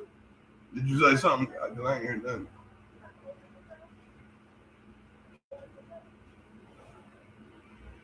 Right, check. Can you hear me? I can hear you now. Okay, bet. So what I was saying was, you didn't take that approach with me. So taking myself out of myself and just being a spectator. What made you take a different approach? What perception of Suave did you have? Like, it was like, I know, like if people know the story, this is our first time debating. This is probably our first time seeing each other debate. And it's like, I don't come with that shadow that Pan comes with, where it's like, oh, you know. So it's like, yeah, I get the sentiments, but you know what that round is about. And that's what you practice with me. Okay, And so I can answer this one. So the difference was the topic, right? With Pan topic, I really had to be precise about exactly what the fuck I was talking about, or else I would get boxed in. With your debate, on the other hand, it was about Moors, something that I about than almost any other subject, right? And I can just sit. I don't need a presentation to talk about it. You see what I'm saying? I could literally just sit here and just, you know, right off the top of my head, off the hip, and just fire at that. So it's like I could literally just sit here and just question you about Moorish stuff for hours. You know what I'm saying? Because I was in that paradigm. So it was like I was more comfortable. I was way more comfortable with questioning you about it, about more than I was questioning Pan about. Understood. But even the technique, right? Because based off of what you just said, like, you're avoiding trying to get boxed in with Pan versus me. You created now that I know you create your style of debating. I would probably do you the same way that I do Pan. I would structure my questions to be longer and have more nuances in it. I have to actually slow you down. But I really feel the way that you approached our debate was more proficient. Like, you created a box of your own and said, I'm putting myself in the box. And guess what? This box is impenetrable. I said, this group of people at this time on this land, all that other shit is irrelevant. With Pan, you're saying, I have to keep this wide. I have to keep this whole coast open because I don't know whether I got to go east, west, you know, jump into the sky 2 goddamn miles or whatever, dig up underground. I mean, you see what the fuck Pan did, man. You see what he did in his first round, bro. Yeah. Like that old unorthodox ass fucking angle he came with, bro. Like, you know what I'm saying? Like that was, I ain't gonna lie, cause like I sat around and thought about 1,000 different ways to attack that premise, and I never came up with that particular stance. And I'm just like, nigga, why didn't I think about that? You know why? Because I think you recognize, like I saw it. That's conceding. For you to say, we should disband the FOP, and for him to come and say, yeah, they're a group of, like, he agrees with your whole premise until should we disband them? No, and then his no only comes on the back of we should organize to do what? though. You know, like it just. So I could see why you didn't try to pick that, because you're trying to come. You're probably thinking about coming right up the middle like me. Like, listen, the FOP is necessary. They're here. They keep the police in check. Every time the people needed to handle something with the police, the FOP was the agency that voiced our opinions and got that shit put on a even playing field. Like, you're trying to envelop this usefulness for the FOP. So they're like me. I'm not finna come up there and say, I'm not gonna agree with you and say the FOP is bad. He's agreeing with you saying the FOP is bad, but we should dismantle it. Yeah, that was a little, you know. I mean, like to some people that don't mean much, but I mean, like to me, that's that's your side of the argument. I don't agree with you at all. Yeah, and I can say as much as possible, because if you do, sure, but as long as it doesn't conflict or concede to the debate topic. So that's just what I felt. But even like in your first question to me, right? Like you basically asked me at the 12 of us, but you asked me, well, why is certain verbiage still used in Spanish speaking, Italian speaking countries, stuff like that, basically. And I gave an answer, and you said, I like what you said there. It didn't matter what I said there. Don't get it twisted. You know what I'm saying? You're like, yeah, whatever he's finna say, I'm finna turn that shit into a sword and stab him with it. So it was like, I like that approach. I like that very close approach where it's like, yeah, I know what you think that sentence meant, but this is what it means. You know what I'm saying? This is what I'm gonna do with it. Yeah, like I got that. But you're more experienced with Pan than I am, and I just have my style of debating. So to do that far back, but I know when you can just come in there and rip a motherfucker to shreds, which is what you're supposed to be doing in the question and answer round, to do that. So it was a very patient, very, I don't know. I just didn't feel that like me and the pressure we put on each other in that question and answer round. It wasn't that. It was and I do take in the fact that y'all have a history and y'all was cool, because that do mean something. You know what I'm saying? It meant something to me at a point in time. So it's like, but now once we get into the ring, for one, especially if I'm going against somebody that I'm cool with, it's going to be a conversation that we don't mind. It's nothing we got to protect. It's nothing that we have to protect. I'm finna try to tell your shit now, and you go. That's what I'm saying. I love that. That's a real fight. Like, it's some shit we could debate something. Neither one of us really you ain't got no heart in it. Like you ain't got nothing to invest in. You feel what I'm saying? Those are the debates that you want to do, because you could really like dig into it and really, put your fucking finger in the wound. Who's worse, serial killers or kidnappers? I don't got to defend neither one of these. I'm right. You know what I'm saying? I'm finna dismantle you, and then that's just it. That's just it, and that's just what I'm used to, and that's what I know the championship's gonna look like. Like this, like in it, the bracket looks. Oh, this debate happened and this debate happened, but this is a long little time going in between there. This is a lot of time to set up. If I get Apollo, I already know I'm gonna get him on some more shit. I'm gonna instantly challenge him on some more shit. Instantly. I'm instantly gonna challenge him on anything religious. His best bet is to stay away from religious topics with me. Mm-hmm.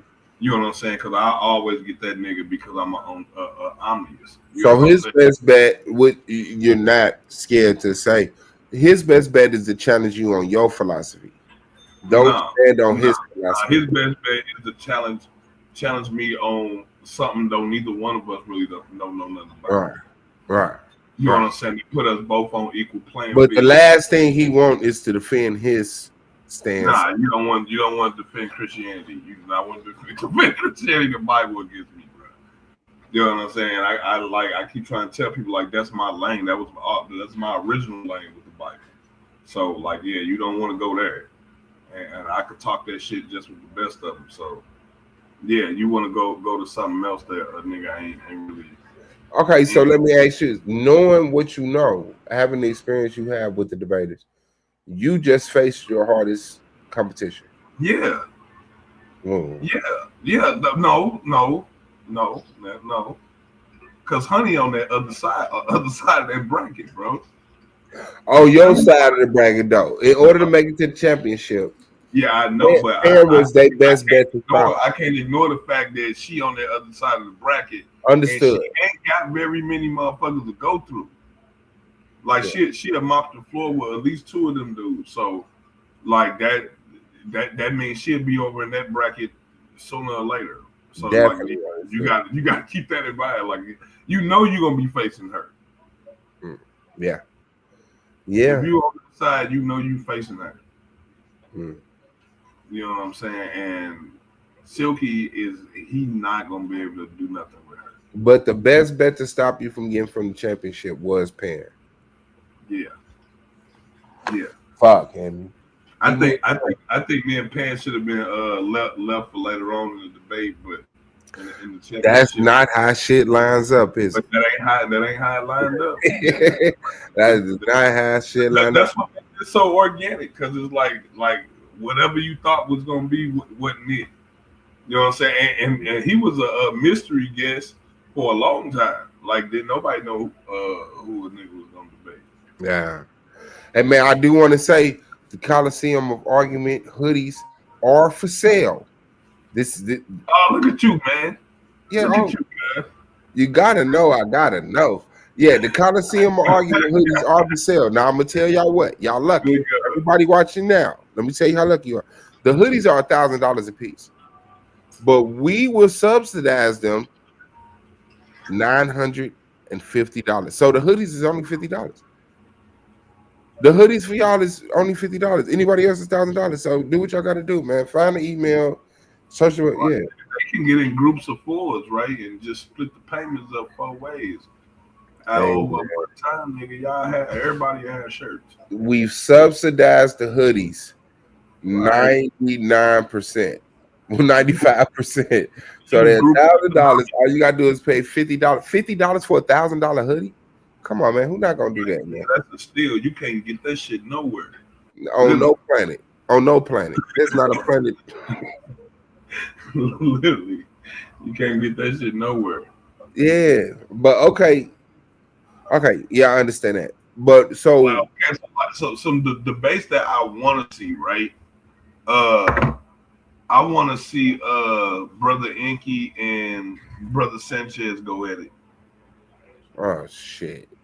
You would want to see Inky. I think that would be a frustrating process to get that debate set up. That would be a frustrating process to set that debate up. Why do you say that? Because I don't think Inky would have patience with Sanchez. Sanchez is very. Well, it would be a structured debate like this. You wouldn't have. That's what I'm saying. The hardest part would be actually setting the debate up. Once the debate gets set up, bet. But setting the debate up, what do you want to Inky? Minister Inky, Dr. Inky, the fucking CMOS selling, holistic, 1 degree away from Dr. Sebi, right next to what do you want to debate Sanchez about? Like I don't get that. Sanchez, what would you debate Inky about? I don't get that. Like that, like love to see it. You right. Love to see it. Love to see them clash about something that they 100% disagree about. But I don't want to see Inky debate Flat Earth. I might want to see Inky debate Flat Earth, but I don't want to admit that I want to see. I don't want to see no Flat Earth debate. Yeah, but what the fuck does Brother Sanchez bring? I don't believe. Brother Sanchez believing all type of whimsical shit. That's what I'm saying. So what alignment with whimsical shit does Inky have? I wouldn't mind seeing Inky debate Uncle West too. Just to watch Uncle West Twitch. Just to see him twist and turn in his seat for being annoyed.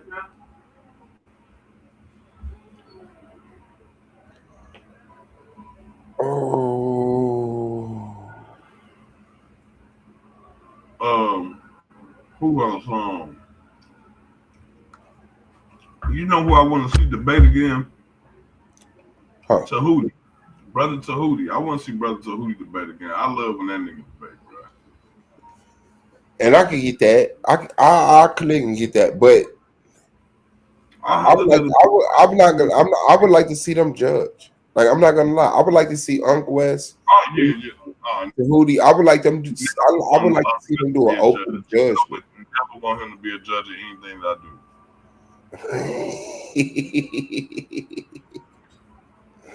Yeah, he too narrow-minded. He too narrow-minded than mainstream. That's him. Yeah, it's too much of it. Like to the point where ain't no room for anything else. It's like if it ain't mainstream, then you know what I'm saying. It ain't valid. And it's like, and I keep trying to explain to him and people like him that all of the newest innovations and newest technology that came out in the past 20, 30 years has come off from pseudoscientists. People that y'all keep calling pseudoscience. But this is what I will say, because maybe they just don't make a good judge. Because the judge is supposed to dismiss all they know, just expose themselves to the information given, and vote for what church they gonna donate their tithes to. This person did a better job with his information, presentation, control of it, explaining it, exploiting the other person's argument. Like, yeah, I could take myself out of my shoes and say, even if I agree with you, you didn't do that tonight. You didn't. You know, and I'm just saying, I know that they have they're supposed to be so smart and intellectually advanced. Yeah, why not? Let them. Hey, Weezy, you jiggy? Let them judge with the information that they, with the personality that they have, their ability to recognize information and how it's transferred. I would love to see that. No, I would not like to see none of them when they take the debate personal. When they say, well, I know that that's not true, and I know that that's not what you're here for. You take the information that's presented. If that person don't call that shit out in some shape, form, or fashion, then it is. But for a judge to debate the person in the judgment, well, I know that's not true. Well, I know that's not true, so you lost. No, I'm good. Man, don't get it pointed in the wrong direction, misconstrued, twisted, or fucked up. A1 is in the building, Mr. $1,000 hoodies himself. Shout out to you guys. I see you with that Titans Debate League hoodie. I like that. Man, they only $1,000 to everybody, but if you buy them right now, they $50. I don't even get it. Like, come on, man. Hey, I'm about to hook you up with some more shit, man. Laurel's shit on the way. Laurel, I never got them graphics either from you, matter of fact. Oh shit. That's all right. But yeah, we gonna get it right because I need you stunting too, man. How y'all feeling, man? I was driving around listening to y'all, man. Y'all are hilarious, man. I was laughing so hard for the last hour, man. That's hard, man. That's hard. I'm happy to be able to contribute to the channel, man, because y'all doing so much. And I'm supposed to be in a rotation, but like I said, man, it just, yeah. Shout out to the gig. But yeah, we good. And the brother Laurel hit that link, so that's quality content right there, fam. But what you settled down now? You done moving around so we can jump on you? I'm not done moving around. Oh, I'm about to be sitting still for like an hour, and then I got to move around again for a little bit. I got a little show tonight. I'm about to do the results show. I should be doing that tonight. Results for what? Silky and Yaya? Silky and Yaya. Yeah. Hey, I get to know who I'm going against in the next round. Hey, shout out. Hey, I'm good, man. Hey, I'm hollering at y'all, man. This is boy Swap Boss. We out. It's 10:30 Central, man. So that's like 11:30 Eastern. That's cool, man. Let's jump that shit off, man. I'm ready for that, bro. Real talk. Yeah, hit that link. Let's see what we gonna debate, man. So how you feel about the tournament so far, A1, man? Let me pick your brain, man. A lot of things have gone down. A lot of unfortunate dang. things. A lot of I've been fortunate muted things. for a minute. I thought Yeah. you should. No. The last You time was you heard me unmuted. talk. No, you was unmuted. You just muted back out. You did right before I asked that question. But a lot of things have happened. You know, people have exited the gauntlet, kicked out the gauntlet, died in the gauntlet.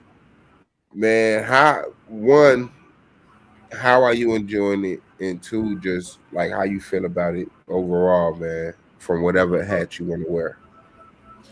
Man, I'm my number one fan of my own content, man. I'm loving everything I'm seeing.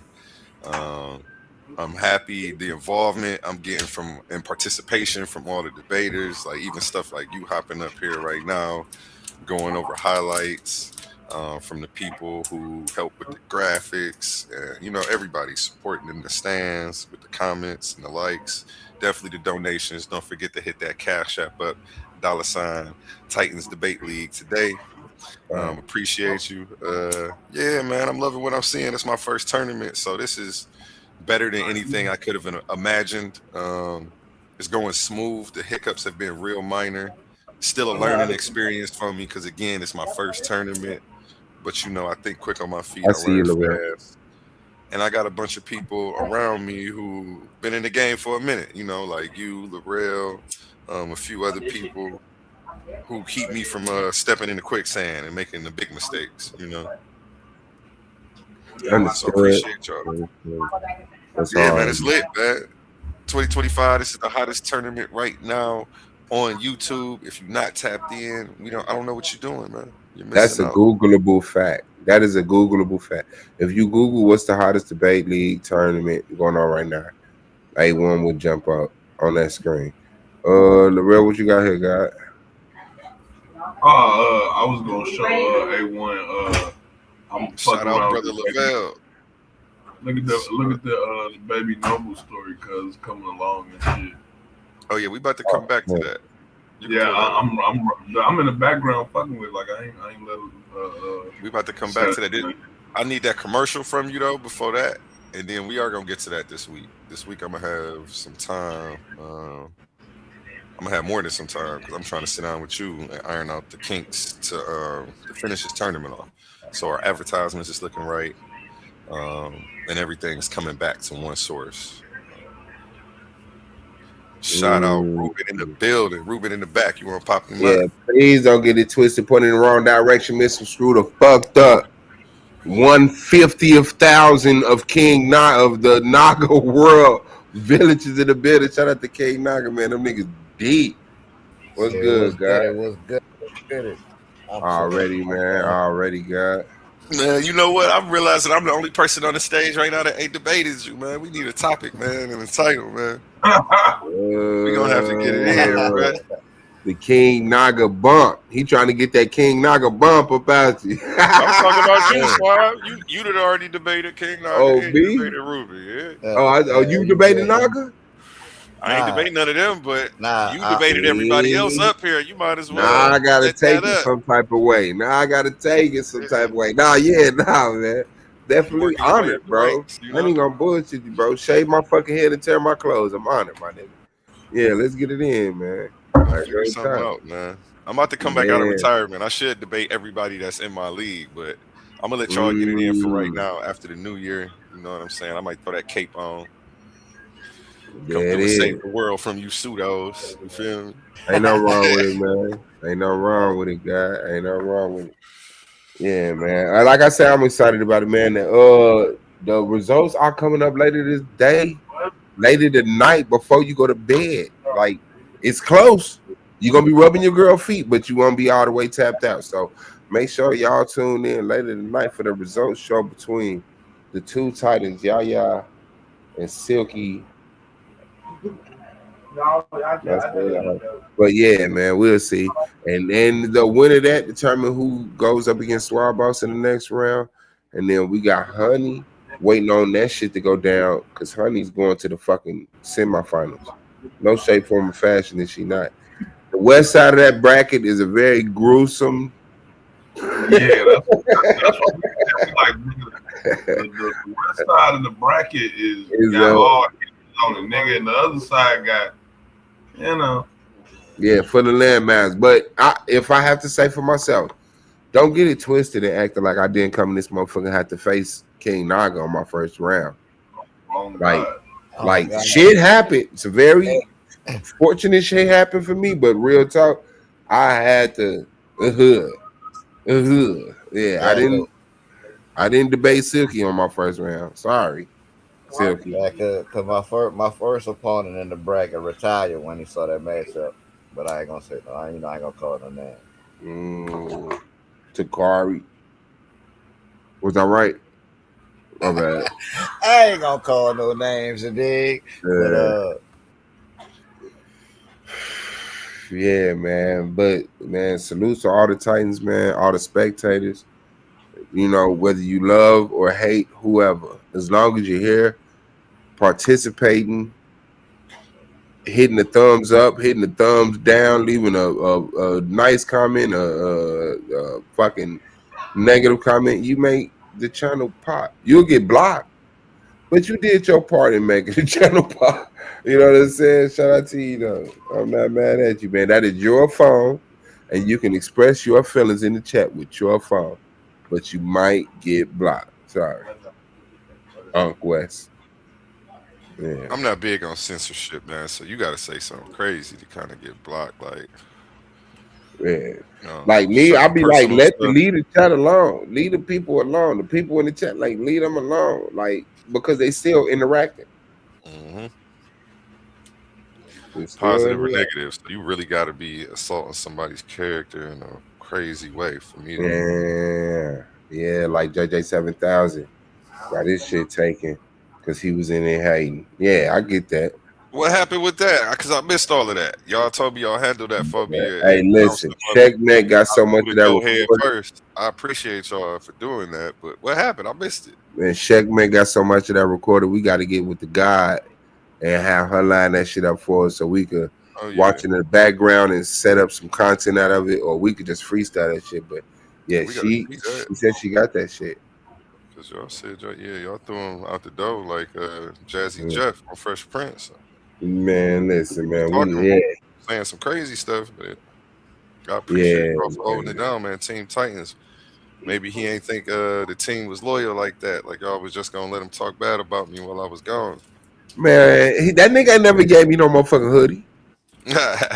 Oh, the fuck he thinking, nigga? Like, real talk. But like, anybody that know me, man, like, I'm insanely fucking loyal, and that just is what it is. It's to a fault sometimes, but not too much of a fault. But JJ came through and tried to spark up a revolution and take motherfuckers from your channel to another channel that buy views. Motherfucker got 40,000 views one stream and 28 views another stream, but no comments on either stream. Yeah, fam, we've seen the finagling before. We cool. Your name ain't that goddamn heavy. Not with me. A little suspect.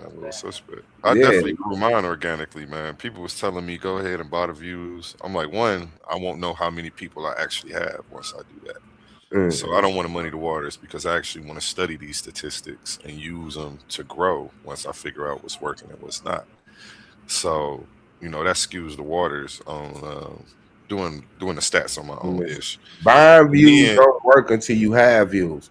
Once you get 1,000 people in your chat, then you can buy 1,000 people. But if you got it look right, and then and motherfuckers are respected. But if you got 17 people watching and you buy 1,000 people and it's 12 people commenting, no comments after the chat is up. Like, come on, man. Yeah, never no comments all month. My stuff get a lot of comments. I wake up in the morning and check them. Like, okay, people up commenting on the shorts, they comment on the videos. I mean, they're going back and watching them. So, to me, that's dope. Hey, shout out to you for doing shorts. Oh yeah. Shout out to you for doing shorts. I'll be seeing them pop up, and it just be, but I see you got it. Yeah, ain't mad at that.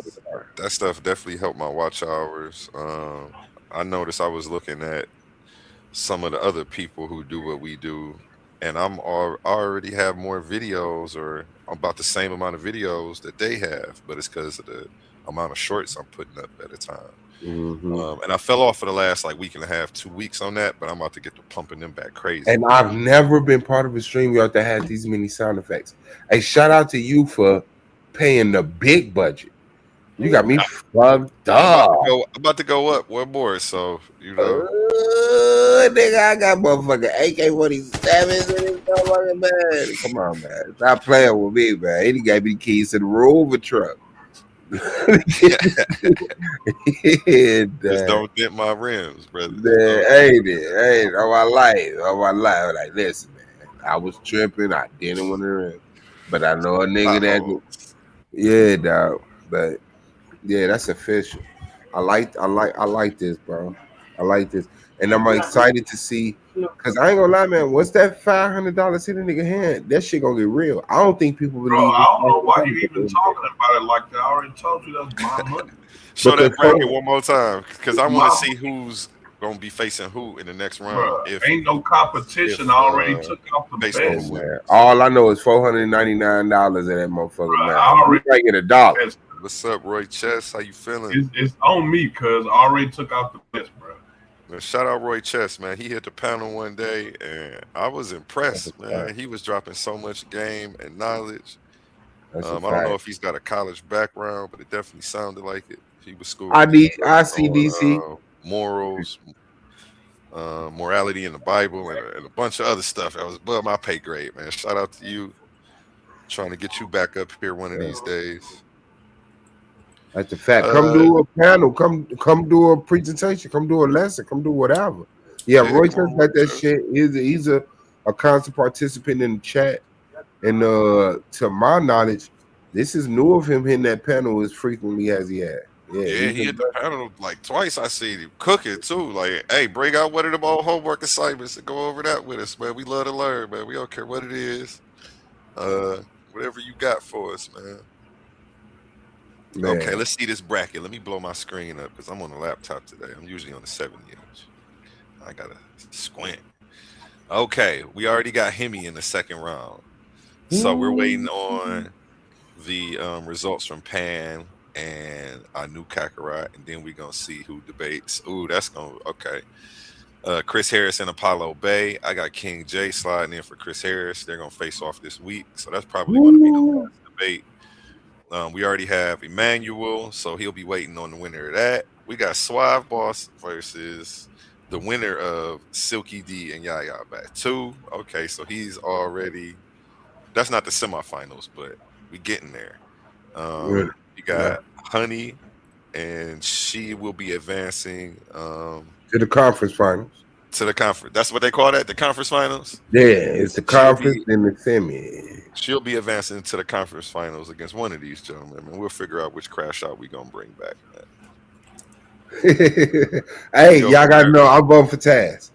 You know, if one of the crash outs back, I vote for Taz, dog. Taz got to want to come back. He's definitely welcome. You know what I'm saying? I haven't seen him pop back up. I don't know if he thinks he's banned, you know. I just understood.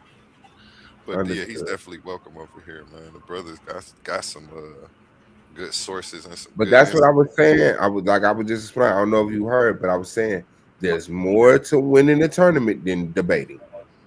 Yeah. If you get kicked out in the post-debate show, you lost. So shout out to the people who was able to retain themselves and make it to the next round. Shout out to Honey, man. Like real talk. Because I'm trying to figure out what to do if I just put somebody else in there? Then it's almost like they got a first round bye. No, I'm not even gonna lie. I mean, I don't know what to do. That's more of an executive order if you bring back Taz Design. But as far as what blood is on the pavement, Taz Design is gone, and Honey made it to the next round. She didn't crash out.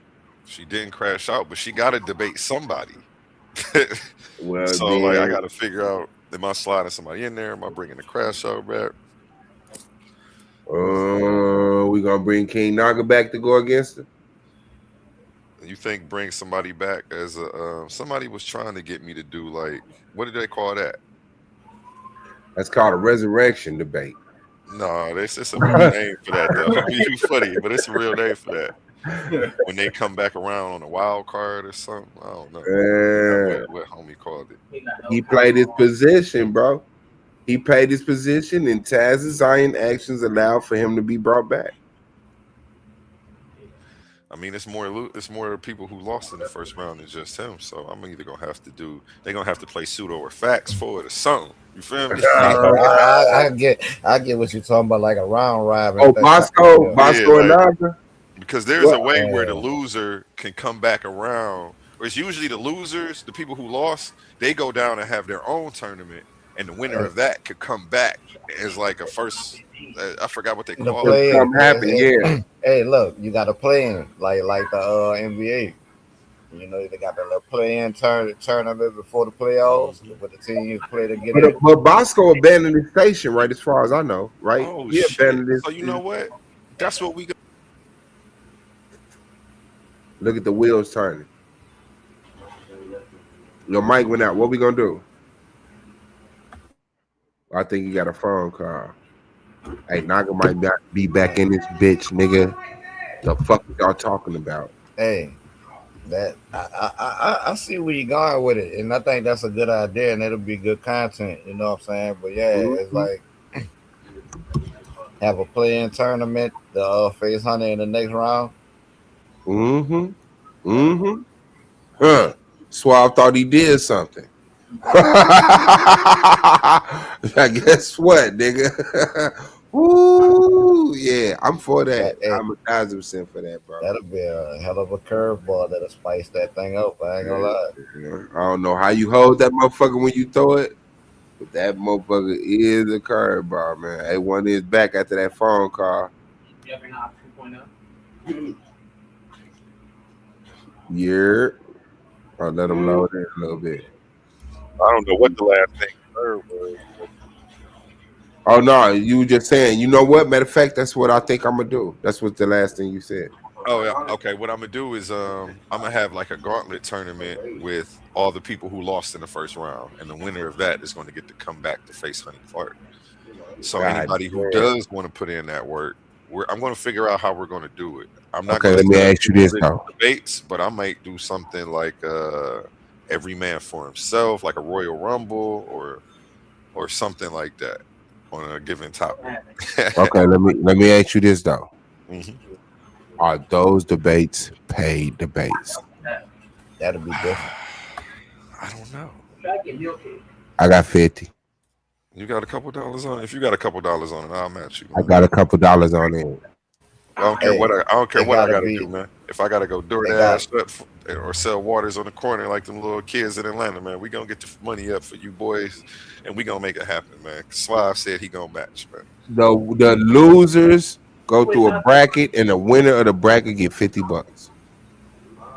I like the idea he said about having every man for himself pick a topic on a given topic. Like that idea? I'm trying to do something that ain't nobody seen yet. You said that every man for themselves on one topic though. Yeah. Whoever got the best presentation or the best performance. Oh no, how many people is that though? That's one, That two, might hurt three, my four. brain. That's it could be 4 like people. I might as well just do the 2 debates, man. It's only 4 people. Yeah. I might as well do the 2 debates. We gonna do the face-offs this week, and y'all got 7 days. Something like we're gonna do it just like that. And we're gonna do both of the debates in one day. That's hard. We're gonna get it out the way, man. I like That's what we're hard. doing here, man. That's It's hard. a good look. Get it. Because I didn't want to give up on y'all, man. It's a lot of y'all I haven't seen active since y'all took that L, man, and I've been wanting to get y'all back active, so that's what we gonna do. Ruben already know. I've been trying to get him to come do a presentation, something. Alrighty. So yeah. Suave, watch your back. Ruben coming for you, man. Hey, fam. I'm man, bro. I'm in love with it, bro. Let's get it. Let's get it, man. This is definitely the Coliseum. Y'all got us fucked up, nigga. Hey, let's get it. That's a fact. That's a fact. Let me see.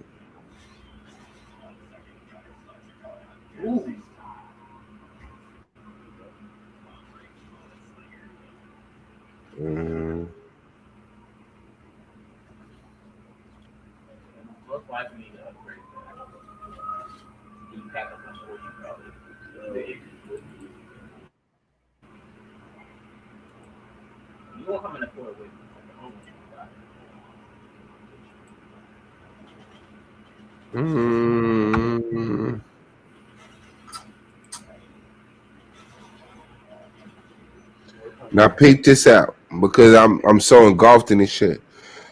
I looked up the medical room in the Coliseum. It says while there wasn't a dedicated medical room inside the Coliseum, gladiators and performers had nearby facilities, including infirmaries like the Ludus Magnus Hospital and surgeons' houses with instruments suggesting bone, eye, and hernia treatments. So I would call that the Ludus Magnus tournament. The people coming back from the infirmary.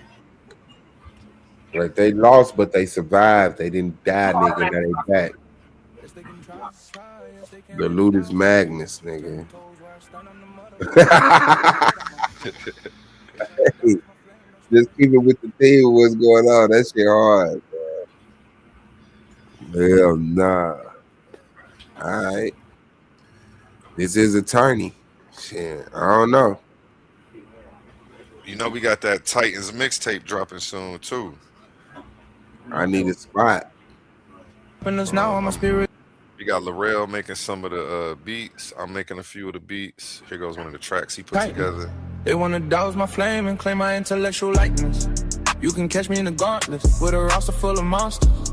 Keep the heat in the topics. They try to douse my flame. Ain't no stopping us now. When my spirit is tightened. They wanna douse my flame and claim my intellectual likeness. You can catch me in the gauntlet with a roster full of monsters. Yes, they can try, yes, they can. They try to douse my flame. Ain't no stopping us now. When my spirit is tightened. They wanna douse my flame and claim my intellectual likeness. You can catch me in the gauntlet with a roster full of monsters. Woo! That's all y'all can get right now, man. That's all y'all can get for free. You feel me? Dropping soon. Make sure you look out for that in Apple stores. I need a feature on that motherfucker. I'm gonna burn that motherfucker. Let's go. We are looking for features only from people who are in the tournament though and part of the league. So we're doing it like that. So it's gonna be something that we do together, you know, to bring us together after all the battling and fighting and clashing on these back chats and on these panels, man. We about to come together and put something nice down for the people. And then we're gonna use that on all the advertisement in the background for stuff. You got a show coming up too, correct? It's hard. You talking to me, God? Yeah, show the cover for your show. Wait, what? This is new to me, fam. Hold on, wait. Huh? You never saw the graphic for your show? Nah. No. Stop playing, man. I made a whole thing for you, bro, and tagged you. Okay, let me see if I see. Go in the gauntlet and then go to on your phone and then go to settings or whatever and then go to media, photos. You know what I'm saying? And you will see it in there. I tagged you in the gauntlet and the gauntlet 2. The gauntlet 2 get less posts, so go in the gauntlet 2. Where is that over here, man? I think it's on my phone. I think I made that joint on my phone. You got double tap. That's why I ain't got your picture on there. I gotta take it to the lab, go and put it in the computer. Just something to get us started. You know, I'm gonna hook you up with the moving background and all of that. Shout out Organic Media. always keeping us tight and right with the graphics. Larrell, I need that.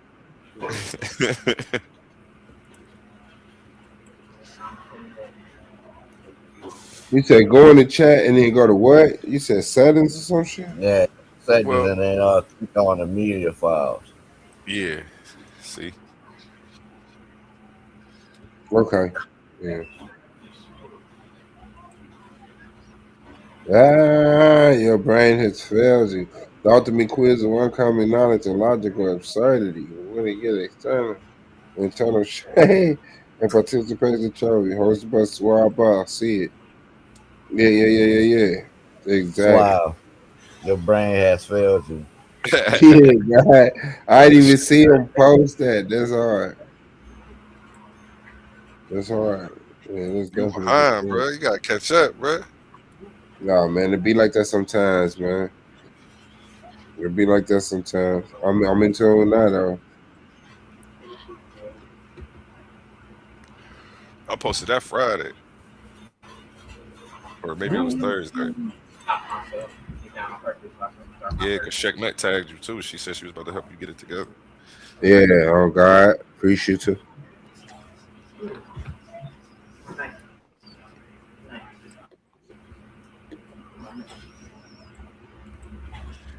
Okay, so tomorrow I'm gonna go ahead and get this bracket together. We got to figure out how we gonna figure out. That sounded funny. We're gonna figure out how we're going to know who goes against who.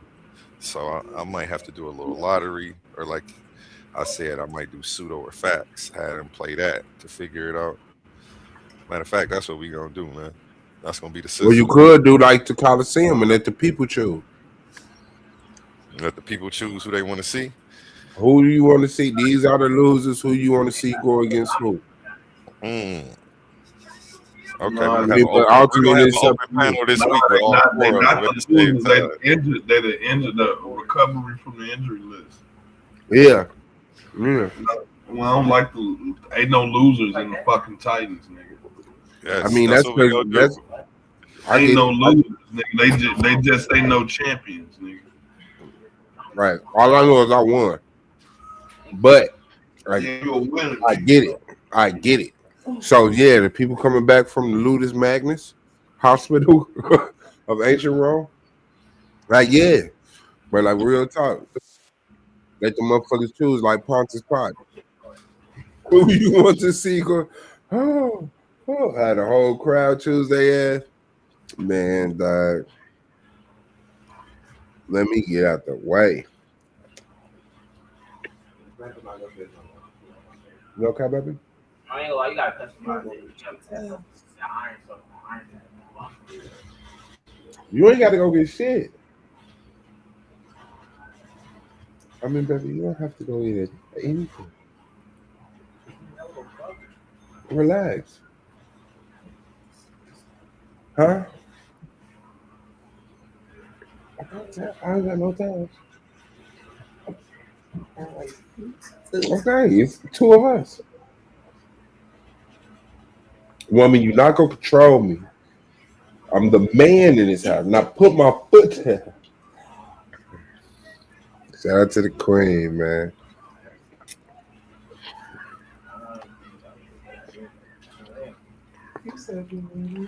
I don't know what the fuck I be thinking.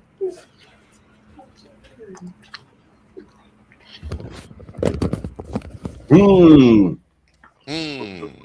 mean, the motherfucking results show tonight, man, between Yaya and Silky, man. We ain't gonna act like that ain't nothing, man. That's a motherfucking holiday right there. We need to find out who that is.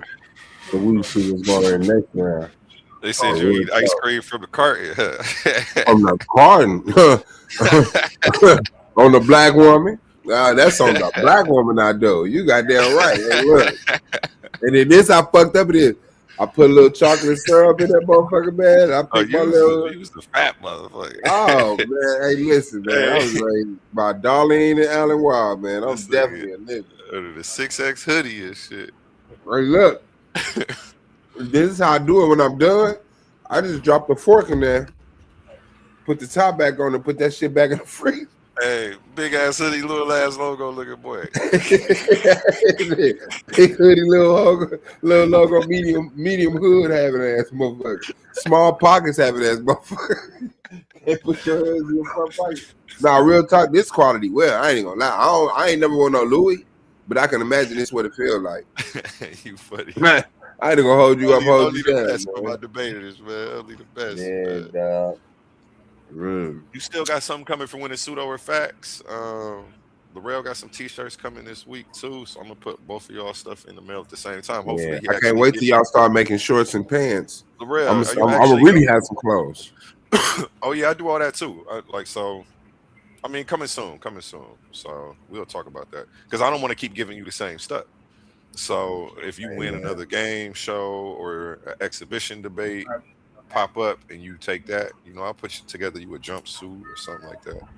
We can go zip up Nike Tech style. I do it all, man. That's hard. Bulletproof vest, 50 cent bulletproof vest. Oh, Hey, shit. Roy Test, calm down. I want an argument league hoodie. I ain't gonna cap to you. I sent you the graphics, man. I'm about to make one. I sent you the graphics, man. Yeah. That shit ain't copyrighted. You can steal that shit, right? The argument league brought you by the Coliseum of Debates. Business is big. Got him on a big screen. My bad. Yeah, I knew, man. Send me them 2 graphics you want because you got 2 shirts coming and a hoodie. I already sent them to you, cuz. No, you didn't. You sent me a bunch of graphics, but you didn't send me the 2 specifically for that. I need you to put them on the hoodie for women. And if I missed it, just resend it then. If I did miss it on accident, just resend it for me. Because I'm giving him Titans Debate League t-shirts this time for winning What happened the other day. Oh, shit. He got a hoodie already. No, you hear me, A1? Talk to me. A1, don't ignore me. What'd you say? I can't hear you. I do too much. I don't do enough. We need to blow up. What'd you say, Swab? I can't hear you. I mean, I can hear you. You just asked. You called my name. I know. Did I do something? Yeah, this nigga Suave can't hear me. Oh, shit. Okay, yeah, there you go. He had to get up out of here for a second.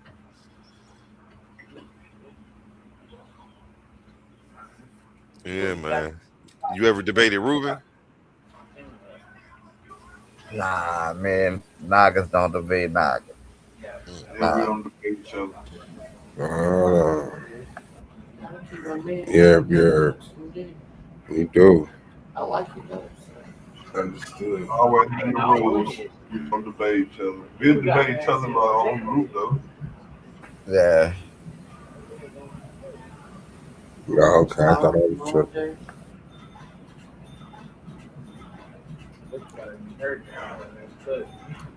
Yep, tomorrow the long day, baby. Somebody got to do it. Somebody got to keep it going. I said tomorrow the long day. Somebody got to keep the world going. Somebody got to wake up early in the morning, wake up all the way at night. Shout out to what they call them, essential workers.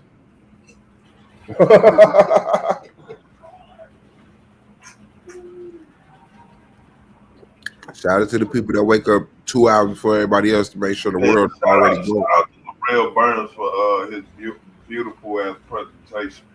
Like that nigga presentation was flawless. Did y'all see how graphic that shit was?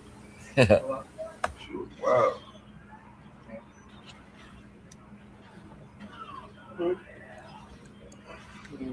I'm gonna just eat my briars. Cause I'm just keeping it a buck. Like that's actually one of the best presentations I've seen in a long time. Yeah, man. I grabbed that shit, threw that shit across the room. Yeah, that debate was fire though. Yeah, it was.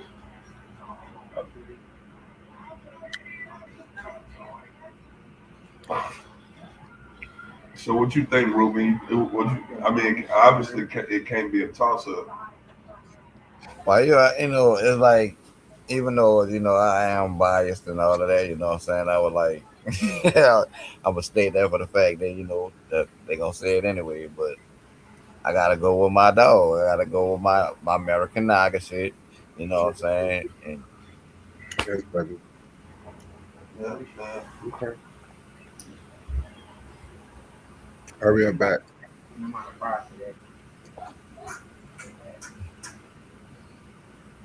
I believe my one. I think I whooped on him. yeah, I feel like I whooped on him. On who?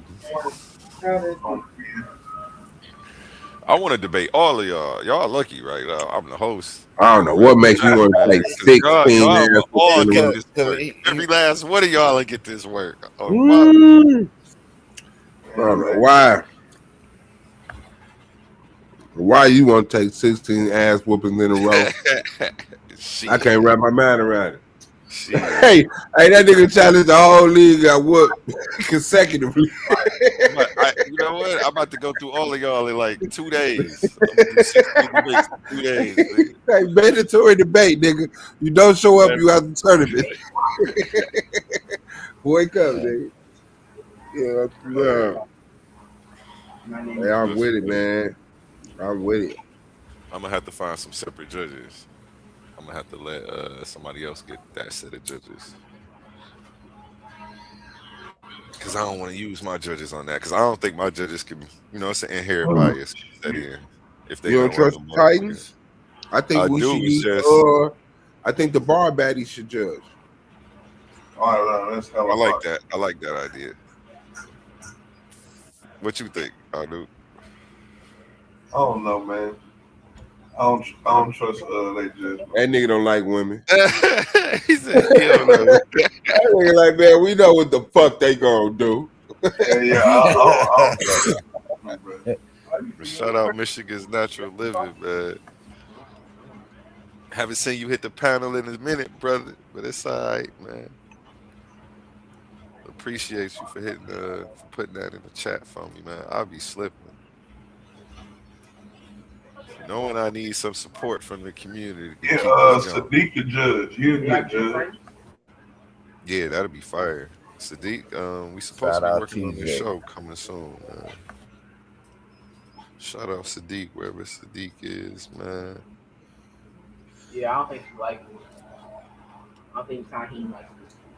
Shout out Emmanuel on his way to Only work. be good judges.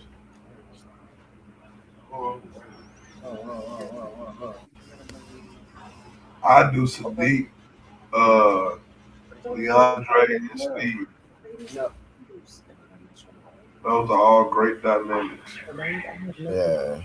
You cheating on me. It's cool. What y'all think? For judges, Sadiq, DeAndre, and What's easier by yourself? and Your Steve. ass beat. Talking about Steve. oh yeah, and Steve, my bad, cuz had a brain for it. I went to my I mean, I can see that. I wouldn't have a problem with that at all. Like, if I was to do debating, I wouldn't be against it. And it's an interesting bunch. Huh? But I feel like all three of them will really judge the debate not in a non-biased way, based on the facts presented and the argumentation. Leandre. Yeah, I think yeah. Okay, I'm gonna trust you. I don't see it. Because one thing I can say about DeAndre is like fuck everybody equally. You know what I'm saying? So it's like he not discriminatory. He not with the fucks with the fuck shit. He spread that shit out evenly. You know what I'm saying? So it's like I can see him weighing the information for what it is. As far as being a judge in a debate. Steve, same thing. I kind of see that too. And Sadiq. You know what I like to see though? A Coliseum Junior. I like to see I get the kids involved, teenagers or whatever. All See right. if we get a younger crowd involved in this shit. Yeah.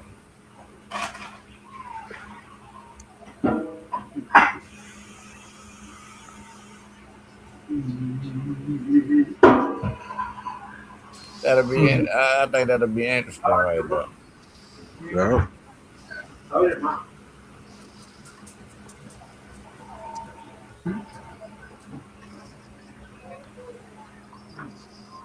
Motherfucker debate. Did Young Thug snitch? Have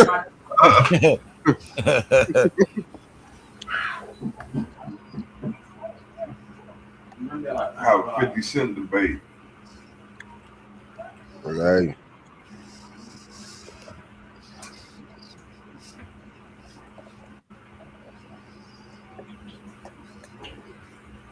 It's gonna work itself out. As long as we work it out for us. What the fuck happened to you? I'm gonna my people up into it, man. It like someone chewed that shit off. God, bro. Let me get. Yo, what I do along? Alright. Yeah, I know. I threw my board inside shit. Yeah, I do remember. I just seen what's his name, Arsenal.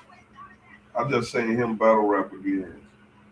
Today. Arsenal, one of the female. Didn't he just go up against a female? Oh no, I was wondering if it was recent or not. I don't think I'm tripping. I think he just went up against Vixen or some shit like that. I don't think it was Vixen. No. Yeah, I'm looking for water.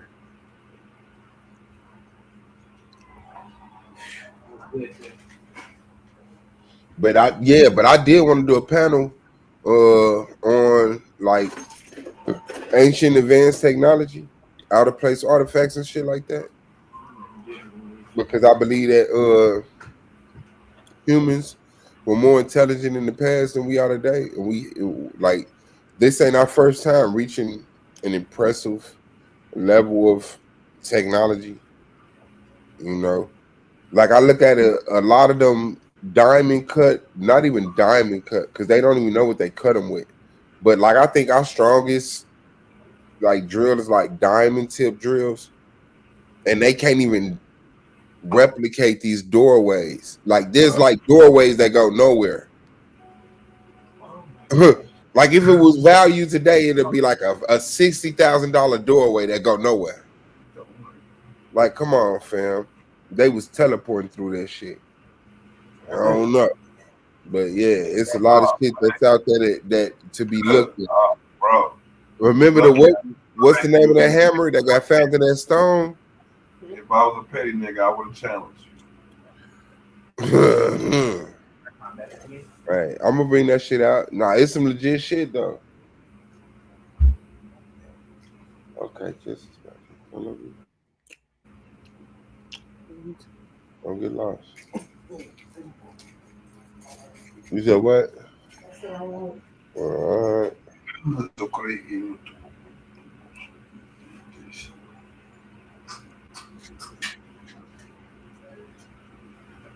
Bro, I hope 50 Cent run for president, bro. I ain't even gonna lie. Man, that nigga got shot as a goddamn street nigga. I know he ain't trying to get shot as a president. He gonna fall back. Nah, man, this nigga, he ain't scared, nigga. Kanye was our best hope. 50 ain't trying to be no more for president, man. That nigga trying to do documentaries and tweet. Anybody seen his documentary yet? What, the Puffy documentary? Yeah, the Diddy, yeah. Mm-hmm.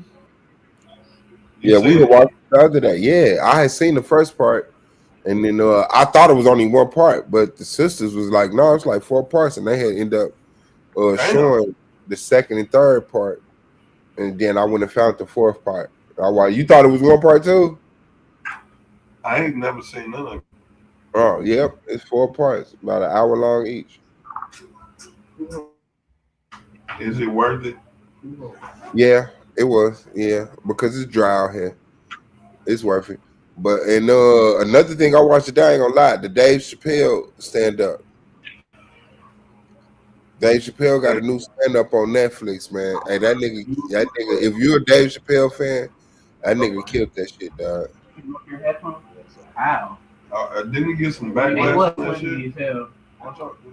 I mean, I'm expecting him to, but I ain't seen none. Yeah, I know he got backlash on a couple of his other ones because he had like some transgender jokes, but he went in. I think that's cool. Yeah, we had more transgender jokes in this one, and laughed like a motherfucker. But I think you'll be interested in that at the end because the shit was so wild, and like you know how the Western society is on this stand for Israel, I stand with Israel movement. Yeah, watch what he did with that. It was lightweight spooky. It's like if a nigga tell you, hey, if I say these words, I'm compromised. And the words are, I stand with Israel. And then they walk. Like, hold on, wait. He just said the words that he said he would be compromised by.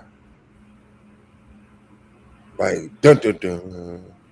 Yeah, bro. But he went in. I enjoyed it. I fucks with Dave Chappelle. I understand his level of entertainment.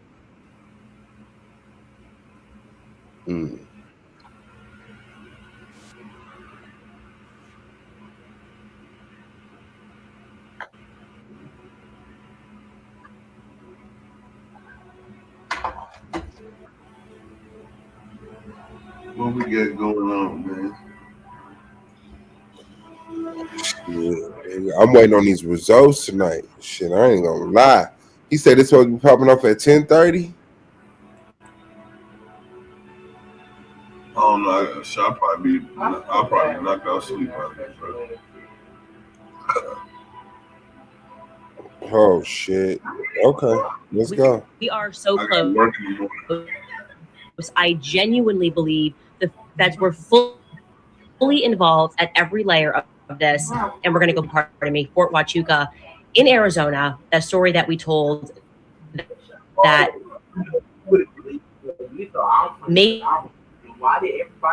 the feds freak out in the first place. Like this episode right here, you're going to walk away and you're just going to be like, you know what? Respect you, Candace. Respect to the game. So the FBI, Candace Owens is asserting, is part of the Charlie Kirk assassination cover-up, if not part of the assassination. And here's a quick little. I did ask whether or not the feds took her phone. So this is when she had her meeting with Erica Kirk, and she asked, "Did the feds take your phone?" Took Charlie's phone, and they didn't. What? Why wouldn't they? Huh? Also, the car that transported him to the hospital, they've completely scrubbed and resold. That's shocking. They got rid of it already. Yeah. I think the feds are involved.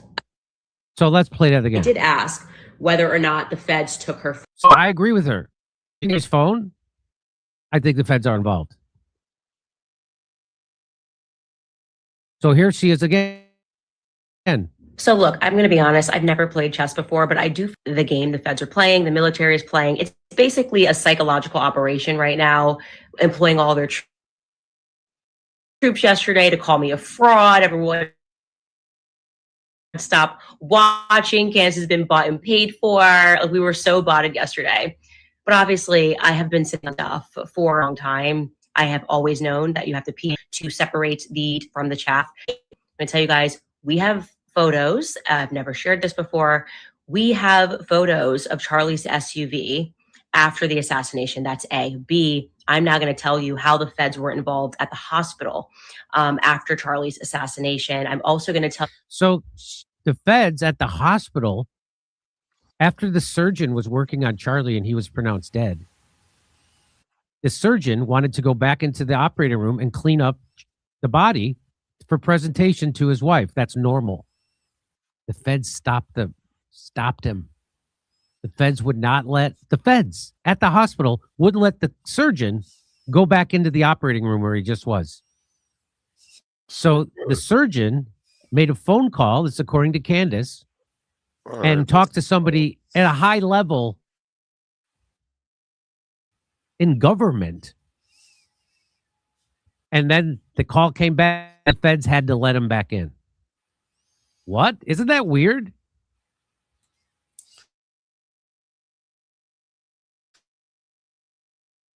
So that's part of that. They also the videotape from the hospital.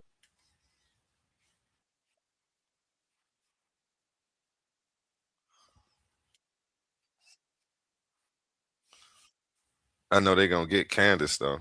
She better watch her back, man. Or they might not. Because a lot of times when they get you, that's a lot of times when they do something, it brings validity to what you're saying. If they just leave you alone and let you just sound crazy, you know what I'm saying? Like, and I don't know, that shit tricky out there, bro. They passed leaving her alone though. They already start messing with her, so they already start trying to spin a narrative off her narrative. Like it's already going. She going back and forth for Erica Kurt. Like they passed it, ignoring the rumor game. Straight to it. What is we gonna do? What is we gonna do?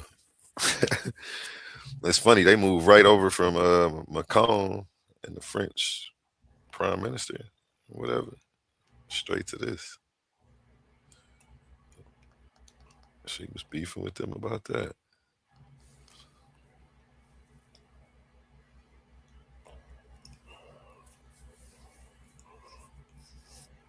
Shout out truth tellers like Candace Owens, man.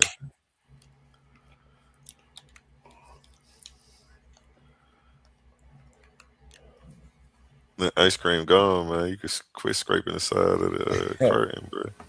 Nah, that's the controller. I'm playing the game now. I'm done with that motherfucker ice cream. And I that's my controller. I need a new one. Tell the truth, I just been bullshitting. I hate how PS5 controllers work. Ain't that some whole ass shit, dog? Like real talk, you got this motherfucking controller, and then you know it's gonna get the stick slide where the stick start going off to the left or the right. Like, and then you just gotta buy a whole nother motherfucking controller. I even called the people that like fix the controllers. They like it won't be worth it unless you got one of them $200 controllers. Because we charge like $50 to fix it. You go get you a new one for like $60. Like, damn, dog. You ain't show that graphic either, your game show. Oh yeah, not yet. It's exclusive. It's all right. Your brain has failed you. It's all right. It's exclusive. Oh yeah, it's coming. Trust me. Nah, that shit hard, man. Man, I ain't going. We gonna get it in. But shout out to Pseudo Facts, man. Every fucking Friday at 9 p.m. Eastern Standard Time, the lunar calendar.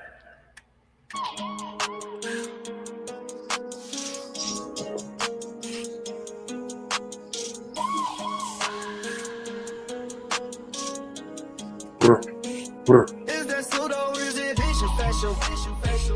Is that pseudo? Or is it Asian facial? No, just tactical. Don't make me look at you. PowerPoint to the temple. We taking your capitals. That pseudo. Is that pseudo? That's gonna have to be on the mixtape too. Is that pseudo? Shout out our new Kakarot, man, for the fire tracks. That's funny. Then one day he was like, I could tell I'm still human, man. Hey, shout out to still being human. Shit. Shout out to still being human.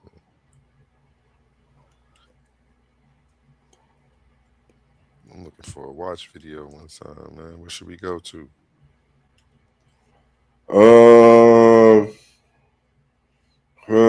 got the good internet over there, man. You might as well put something on. Man. Go to the crates, man. Y'all want me to go nowhere, man.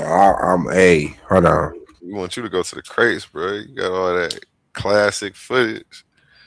I'll never be able to get my hands on. I'm too new in the game. And I got Steve Coakley's last interview. I gotta find it. But Knowledge Board Allah blessed me with that and wanted me to chop it up. He said I could keep a copy of it and shit. But yeah. But let me see. Ooh. Who is this? Ground cover.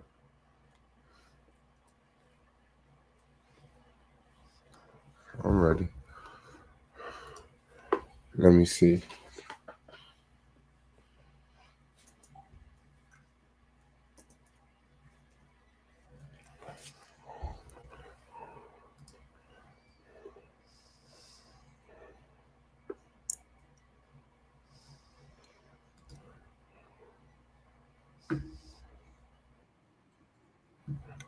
Mm-hmm. Uh-huh.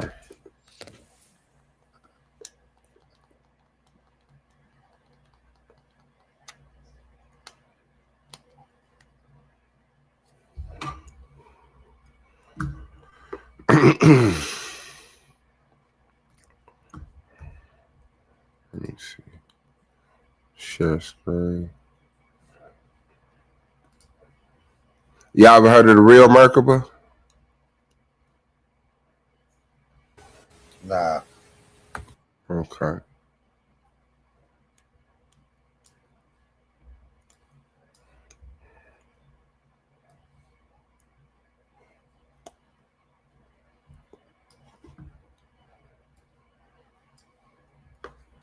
Verse in 6 days. He does not need to give a man a message to write. Now, one of the reasons why most of you people can't give up your religions, you can't give up your Christianity, you can't give up your Islam, it's because of the world today. It's because of history. So all of you believe because this is such a popular religion. You know, we have a pope and, you know, it's so many people who are Christians and it's been going on for a long time. There's wars that have been started because of this Bible. And none of you can fathom that none of these intelligent, smart people would not have figured out what we figured out. So it has to be right.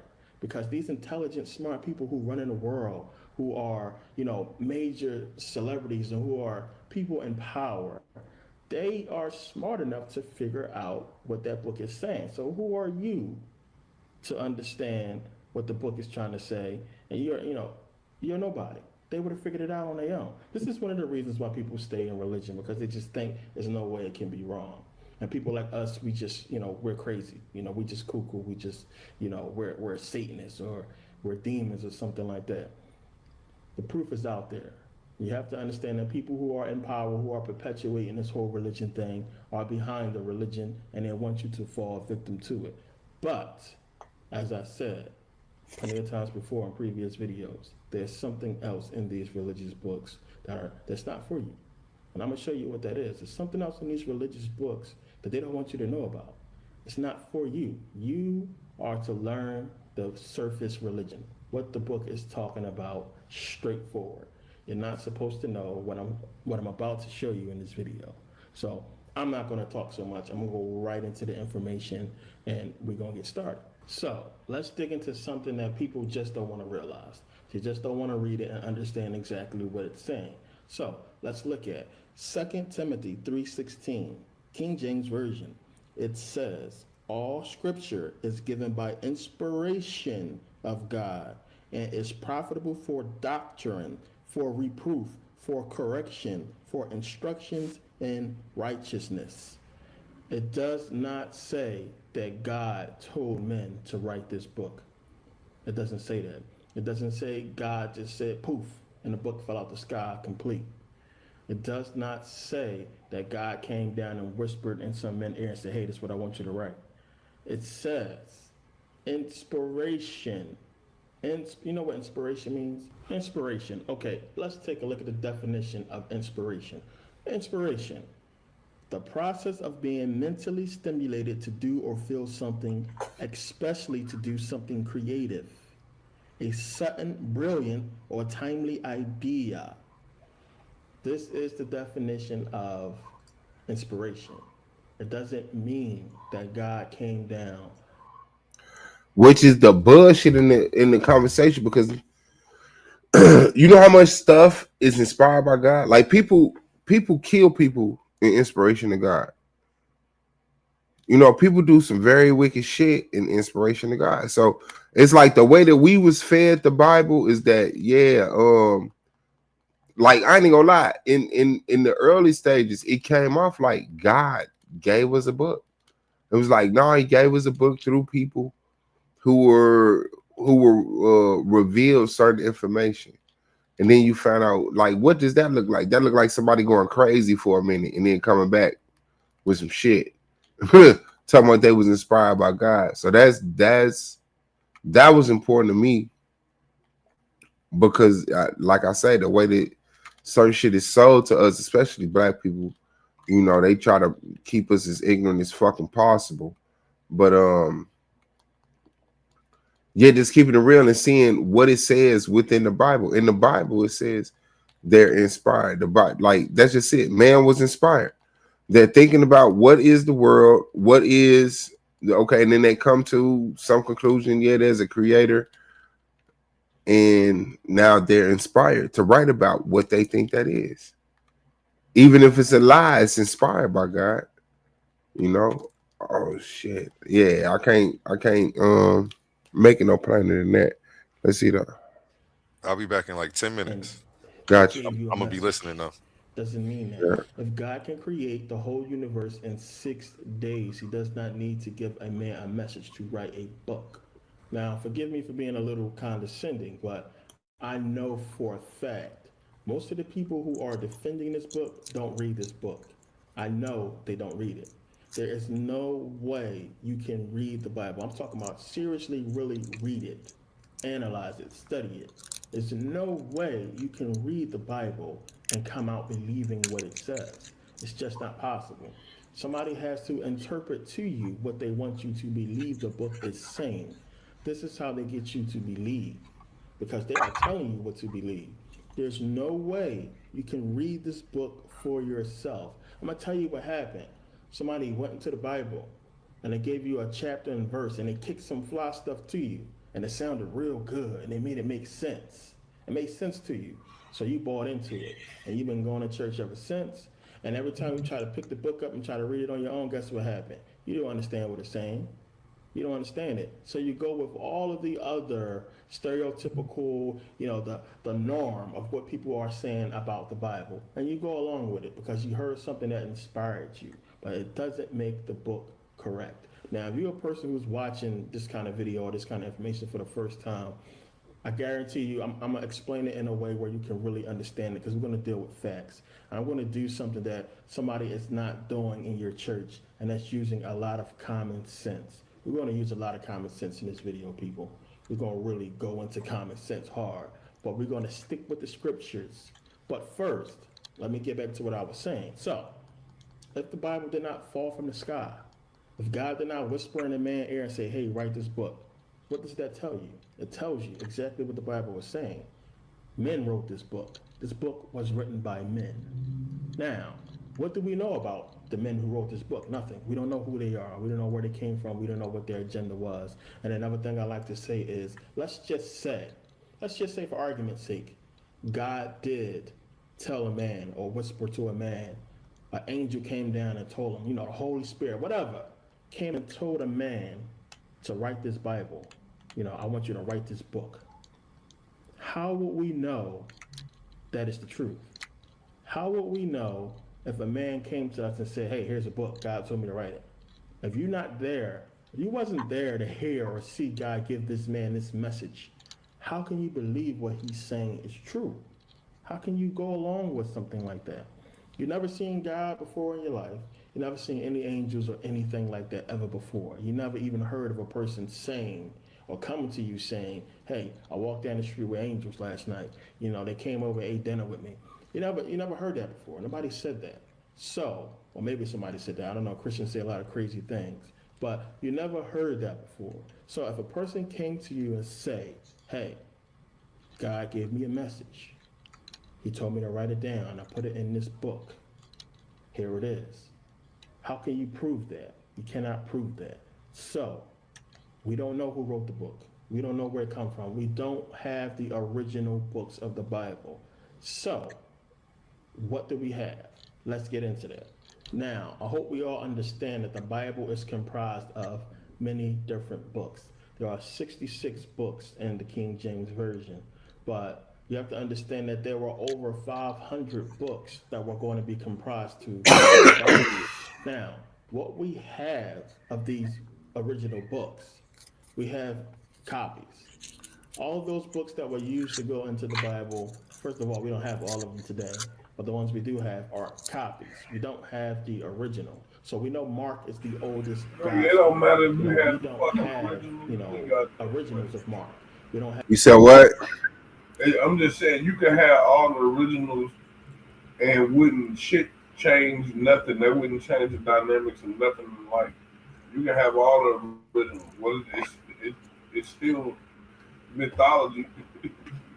But it would. But if you had the originals in the way that they, according to their narrative, it would prove that this shit is thousands of years old. It would prove that the Hebrews are who the Hebrews say. Like, let's say, for instance, we did find out it is thousands of years old, and it is ancient.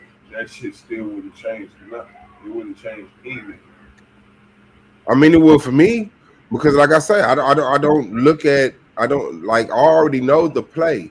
Like, the Greeks and the Romans created the people and tried to push them back in time further than what they actually existed, and say that they had a special relationship with the creator of the universe. Like, if a motherfucker actually has some, like, an original script, like, just think if they had the original script from the Septuagint. 72 motherfucking priests come and do all of this shit. Like, shit, the letters of Aristeas would be useless in disproving it. You know, like I would give a fuck about that. If y'all actually had original scripts and saying, yeah, no, look, the Hebrew, it's written in Hebrew. That proves a lot. That proves a lot, but they don't got shit. They don't yeah, bro. They don't got shit. And I ain't going. I can't go out like that.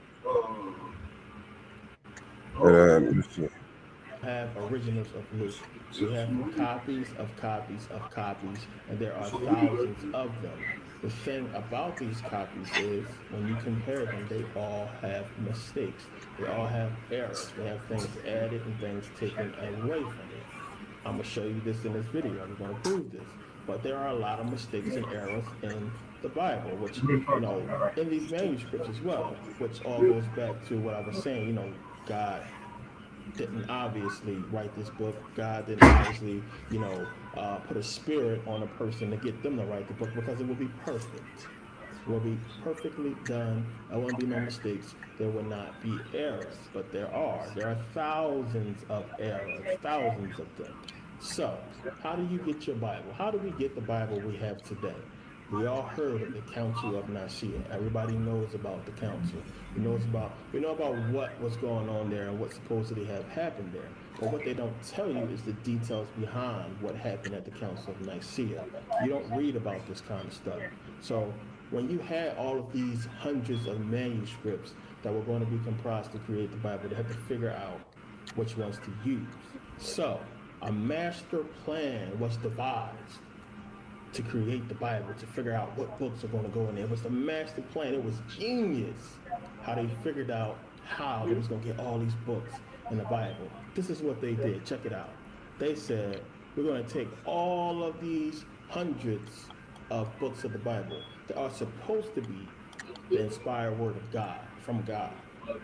We're going to take all these books and we're going to put them under the communion table, and then we're going to leave. And when we come back in the morning, whatever books are on the top of the table, those are the books that we are going to use to put into the Bible. That's how they came up with your Bible.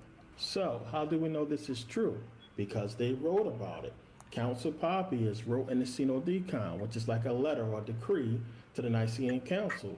He wrote that, having promiscuously put all the books that were referred to the council for determination under a communion table in a church, they, the bishops, besought the Lord that the inspired writings might get upon the table, while the sparsest ones remain underneath, and it happened accordingly.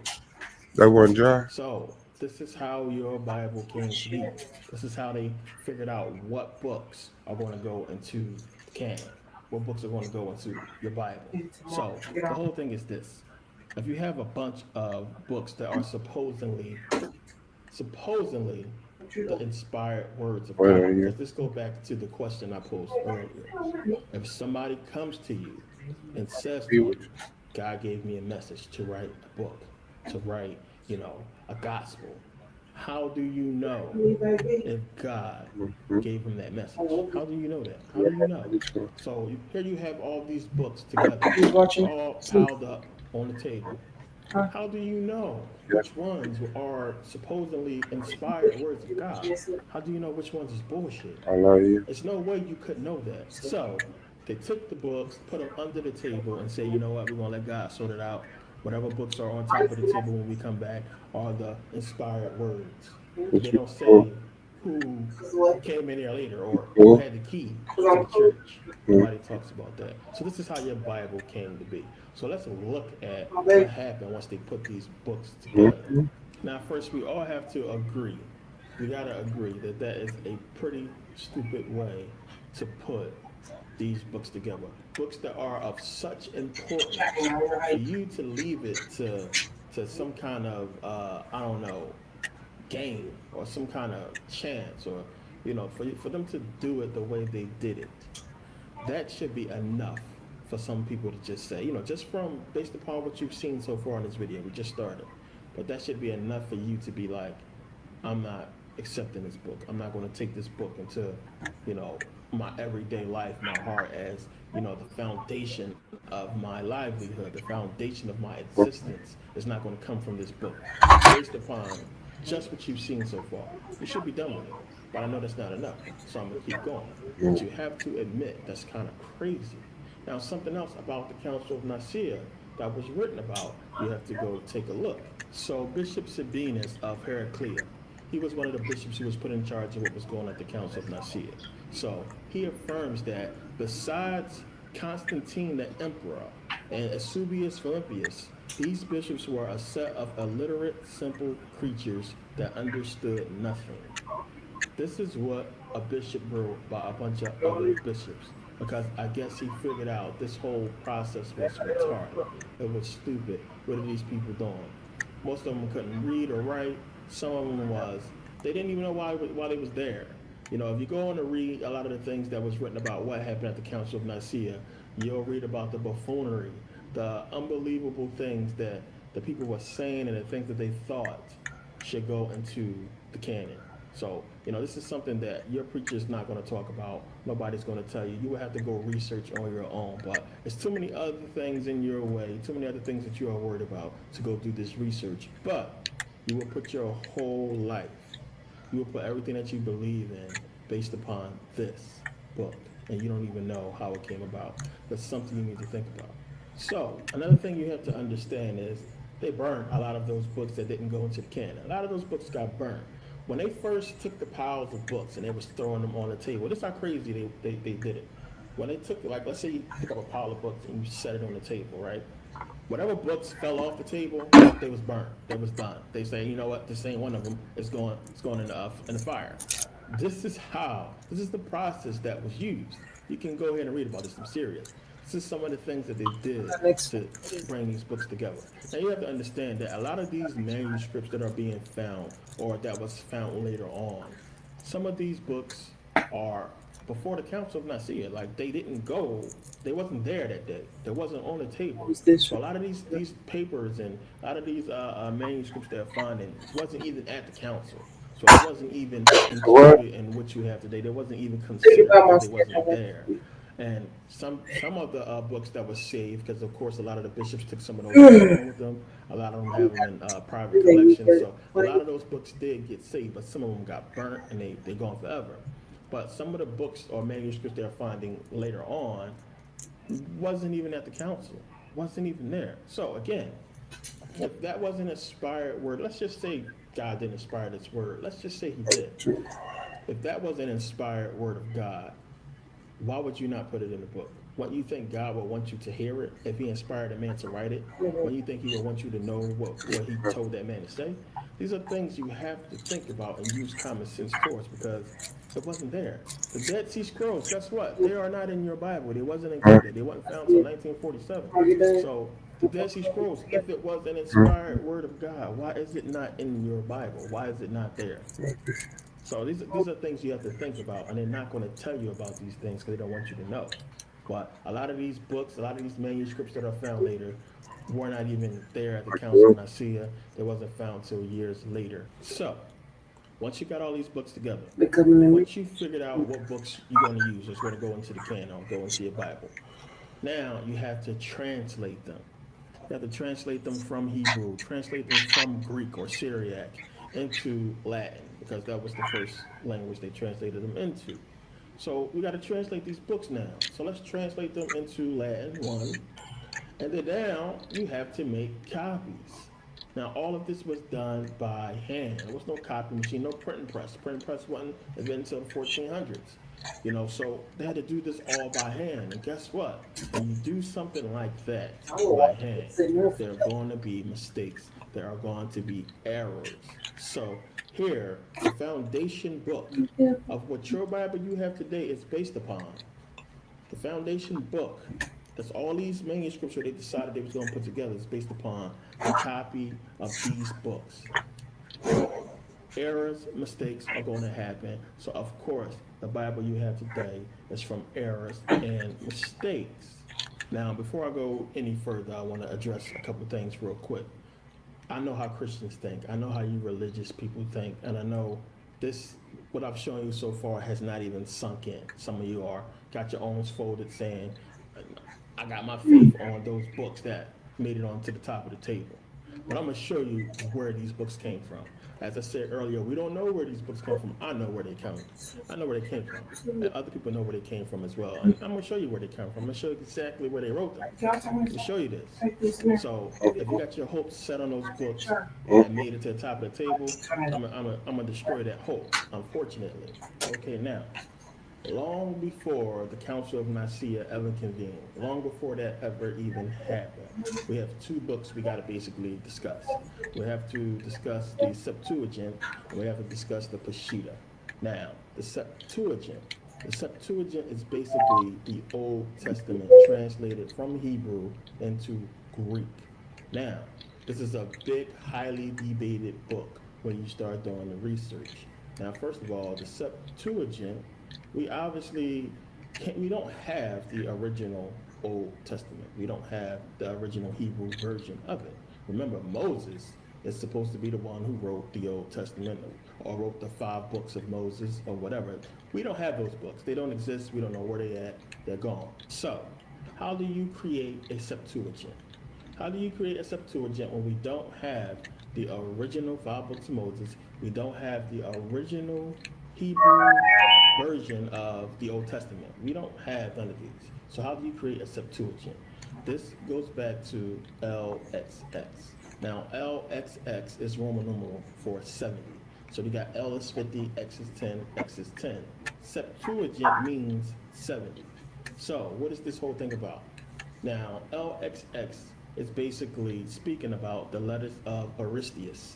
Now, the letters of Aristeas are ancient documents that talk about 6 elders who were taken from the 12 tribes of Israel. Now, these 6 elders were supposed to go to Alexandria, Egypt, and translate the Old Testament Hebrew into the Septuagint, which is Greek.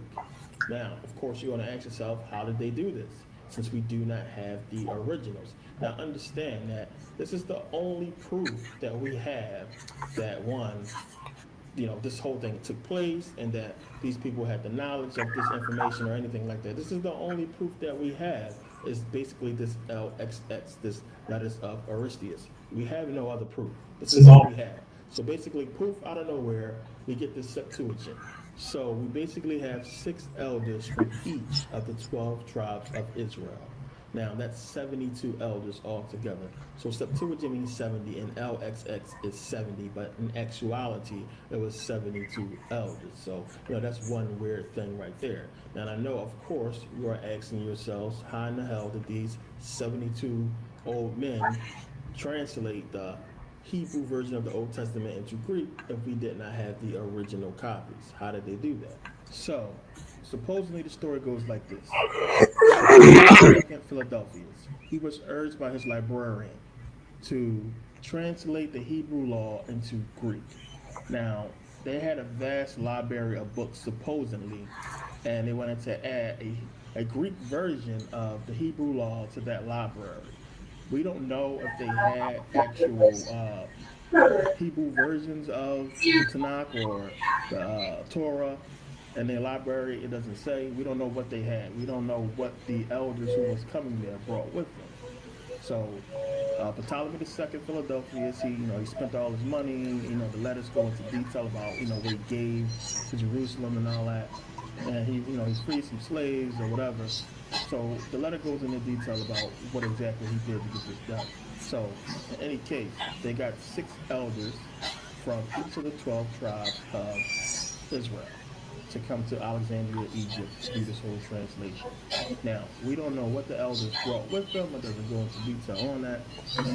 We don't know. So, we all know about the Tanakh. The Tanakh is the whole 24 books of the Old Testament.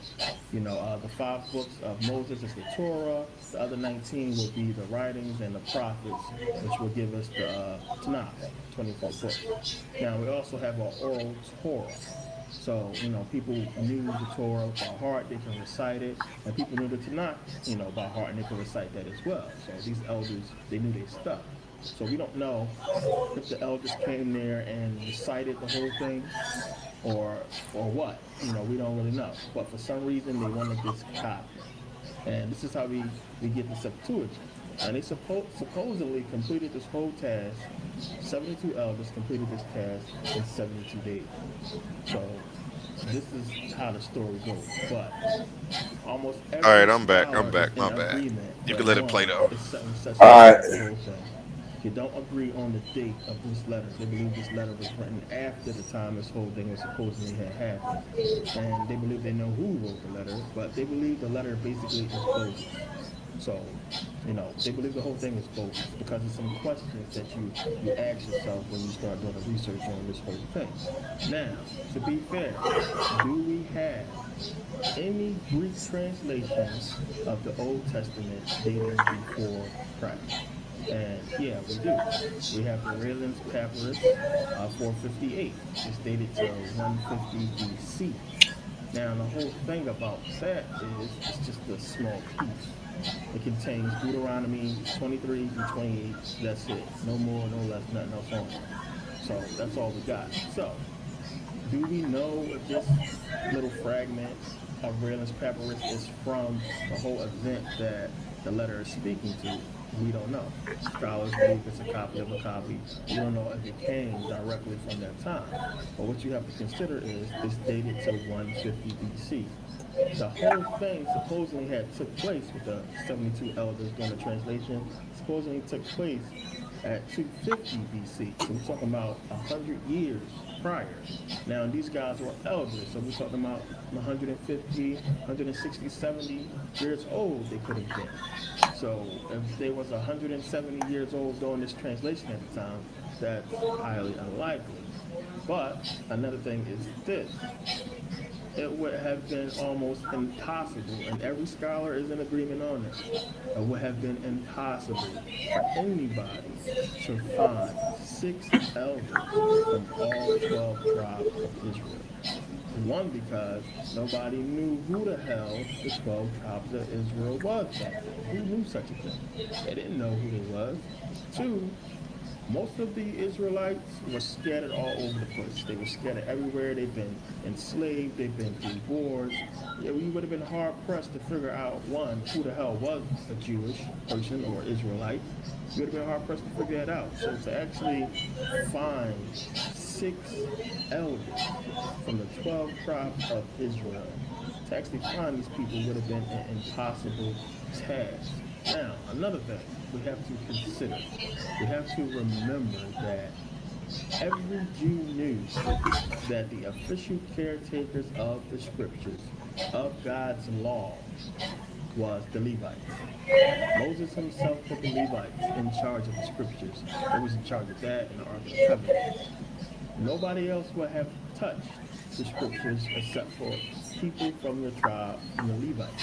They would not have done that. This was known. So when you go and you look at Deuteronomy 17:18, look at Deuteronomy 31, 25, 26, Malachi 2 and 7, it's kind of speaking towards this whole thing. So nobody else would have touched or revised these scriptures or God's law. Why would these Hebrews do this? Why would they do that against God? They would not have done that. So that kind of like destroys the argument, or it takes away the validity of the letter as well, and scholars are in agreement on it. So first of all, another thing is the Jews, they were supposedly God's chosen people. The Israelites was God's chosen people. They were set apart from everybody else. They was unique. They was different. They was very proud of their Hebrew language. So to translate that language into Greek, into something for the Gentiles, is something highly unlikely they would have done. They would have died before they've done it. That's the fact. Now, another thing is this. You got to remember that Jesus, he told the Gentiles, he said, he told the Jews, stay away from the Gentiles. Don't go in there. If you look at Matthew 10, 5 through 7, Jesus is telling them not to go the way of the Gentiles. And to any other cities of the Samaritans, enter ye not. So this is something that's highly unlikely. They would not have done it for riches. They wouldn't have done it for nothing. They would have died like most of these Jews was dying for their God. They went through hell believing in this God. So for them to, just go against them, go against everything Moses taught, go against their people and do this for the Gentiles is something highly unlikely and is suspect. So let me bring this whole thing together for you in case you're kind of confused. You got to understand this.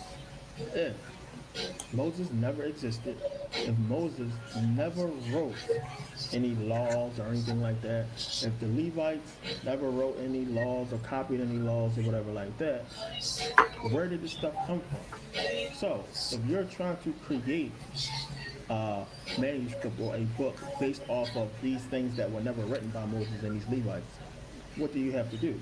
You have to make a connection somehow between the books that you have and Moses and the Levites, or Moses and the Gentiles writing these books. Because the whole question is going to be, where did these things come from?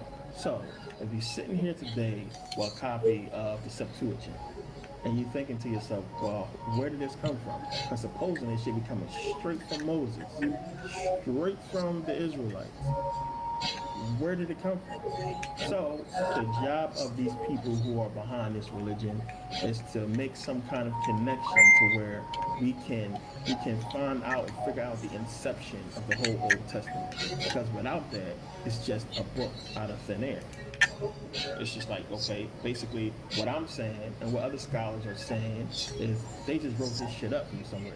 That's what we saying. We saying that shit ain't never happened. Moses never existed. These people never existed. So y'all just made this shit up from somewhere. And I'm going to show you later where they got it from and where they wrote it at. So I'm going to show you exactly where they got it from. Now, so that's what we are basically saying. So they're tiptoeing around it, coming up with these bogus ass letters, coming up with all these stories. Say, oh no, this is where it came from. This is how we got the Septuagint. This is where the Septuagint came from. This is what they are doing because they have to somehow explain where the hell did this book come from. Now, understand today, the Septuagint or the earliest version, we basically have that fragment. We got fragments of things. That's what we have. Little shards of paper I will be showing you. And, we got small stuff. So if you take all of this, these are like basically your first books, supposedly. You take this and you bring them all to the Council of Nicaea. All the little scraps of paper we had, all of the other books, all the stuff comes to the Council of Nicaea finally and lands on the table. And we got, basically at the end of it, we got so many copies of copies of copies. We don't know what's real. We don't know what's the real inspired word of God. It's a big fucking cluster fuck of papers. This is the truth. This is what they had. They didn't know nothing. They had no clue was no carbon-14 dating back then. So understand, this is where your book came from. It came from a bunch of doubt. Truth has no doubt. Truth is truth. Truth is just there. You read the Bible. If you read your Bible, you understand what kind of God this book is speaking about. Do you honestly believe the God of the Bible will allow this to happen? Do you honestly believe that God, who is a jealous, vengeful God, will allow such a thing to occur where his word that he put so much work into? I mean, look at all the stuff that went on in the Old Testament. So much work went into this. So for him to just let all of that go to shit, I mean, do you honestly believe that that God will allow it to happen? Because we obviously see the flaws in the Bible. We obviously see that it's a lot of issues, and we're going to go through all of it. We're going to break apart the Bible completely. I'm going to break down every single prophecy that you have been told in church, and we're going to expose it all. Everything will get exposed. Now, okay, that's basically the whole Septuagint right there. There's a lot more to the story. And like I always say, please go do your own research. Look into this yourself, please. Especially if you're a Bible believer and you're a Christian or Hebrew Israelite, go look into the story. I mean, really do the research and figure out what the hell is going on. Don't take my word for it. Do your own research. There is no way, listen to me, there is no way you can do research on the Bible and come out still being a Christian. I'm sorry. That's just the facts. There's no way. You're delusional if you do that. There's something seriously wrong with you if you do the actual research. I mean, the real hard work, and you really read. Don't just get to a part, start reading until you see something you don't like, and then you stop. Oh, I'm going to find somewhere else. Really do the research. People run, religious people run back into the Bible. They run back into the Bible to prove that the Bible is true. How can you do that? How do you run back in the Bible to prove the Bible is true, based off scripture? You can't do that when a whole book is in question. So, okay, you don't have to believe none of this stuff that I'm saying, none of the research that I'm showing you or going to be showing you in this video, because I'm going to go into the Bible later on and we're going to tear that thing apart. We're going to go right in there and I'm going to show you exactly what it is. So, again, please do your own research. Now, the other book that I was speaking to is basically the Peshitta.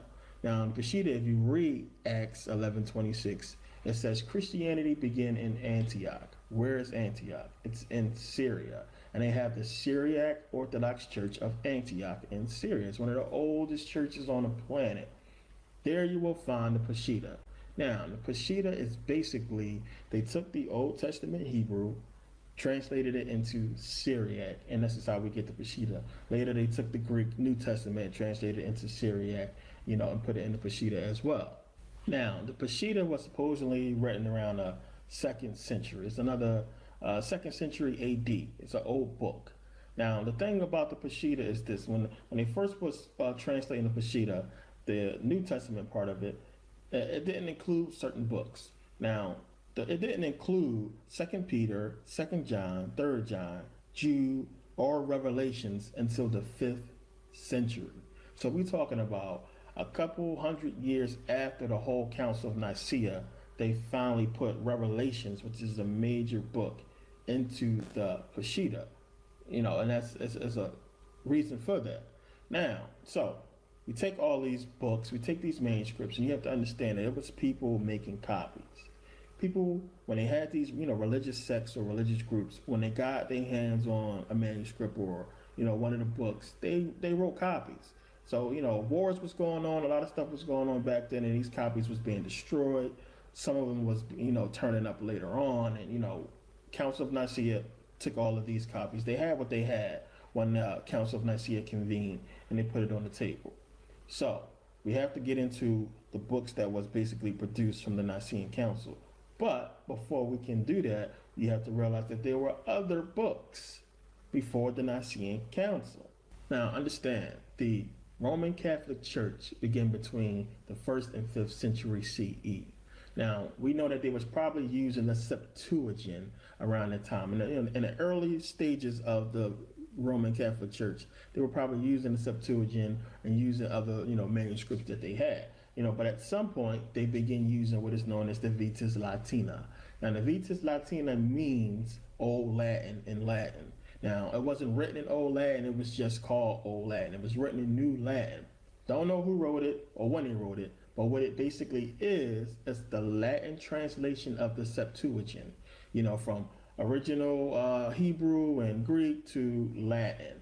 The problem with the Vetus Latina that the church had was it wasn't really a faithful translation of the original Hebrew. Now, we don't know who actually did the translation of the Vetus Latina. It actually popped up in the second half of the 2nd century in North Africa and Gaul. Now, Gaul is basically north of Rome, in between Spain and Germany.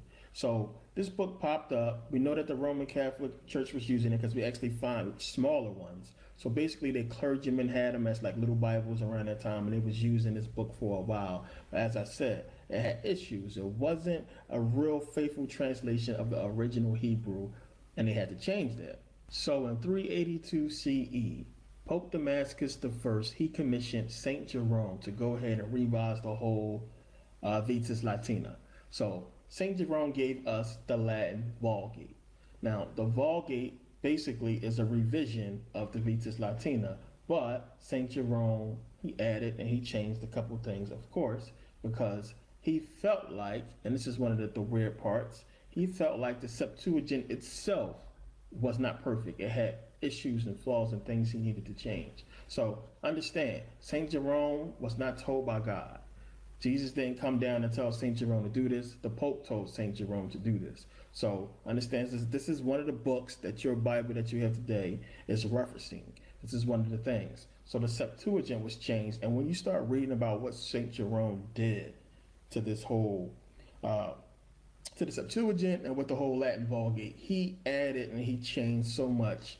The documentation on this goes into detail when he really added a lot. He changed a lot. He put stuff in there that wasn't in there before, and that's the truth.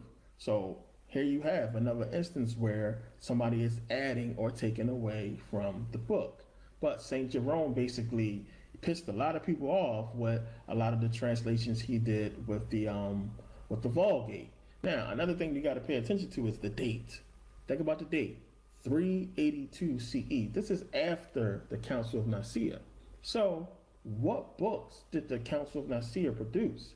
If the Latin Vulgate, if the Vetus Latina, I should say, was obviously before the whole Council of Nicaea. So, if the Vulgate was being translated from the Vetus Latina, what books did the Council of Nicaea produce? And that's what we're going to go into next. Okay, so finally, this brings us to the 4 great unsealed codices. Now, unsealed simply means they was written in all uppercase letters, all capital letters, these manuscripts. So we have the Codex Sinaiticus, the Codex Vaticanus, the Codex Alexandrinus, and the Codex Ephraem Rescriptus.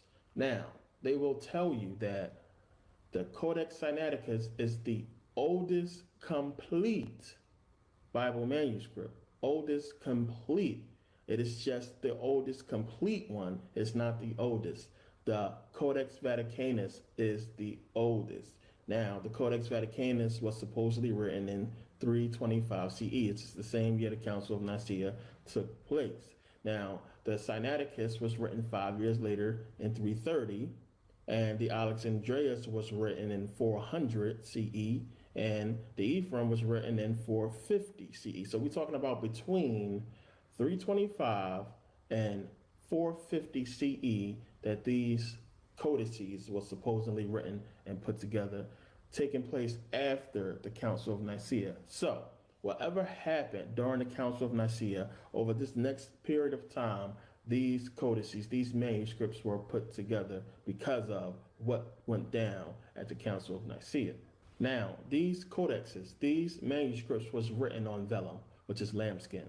They was written in scriptio continua, which basically means words started on one line, continued on the next line. There was no spaces. Everything was bunched up together. And it wasn't until Eusebius, the Eusebius canon, he came up with basically like a reference system. And when you look at these manuscripts, you'll see like Roman numerals next to them. And they came up with like a reference system where you can reference certain things. It was not as detailed as the system we know today, where everything is numbered, book, chapter, and verse. We didn't see that until 1382 when John Wycliffe, when he hand wrote his Bible in English, he came up with that system. Well, he didn't come up with the system. He used that system, and it was the first time we've seen that system in the Bible. That was John Wycliffe. Now, these manuscripts, the problem with them is they are all completely different, totally different. Now, remember before when I said they will tell you that the Sinaiticus is the oldest complete Bible. And the reason why they will say this is because the Vaticanus has issues. It's the oldest one, but there are problems with it. We are missing things. Now, the whole problem with the Codex Vaticanus is scholars can't figure out whether or not these things that are missing was in there or not in there.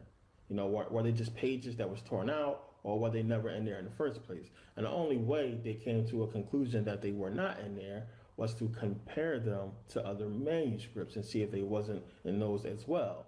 So when I say to you in the other videos that Mark ended at 16:8, it's because Vaticanus it doesn't have 9 through 20 in there.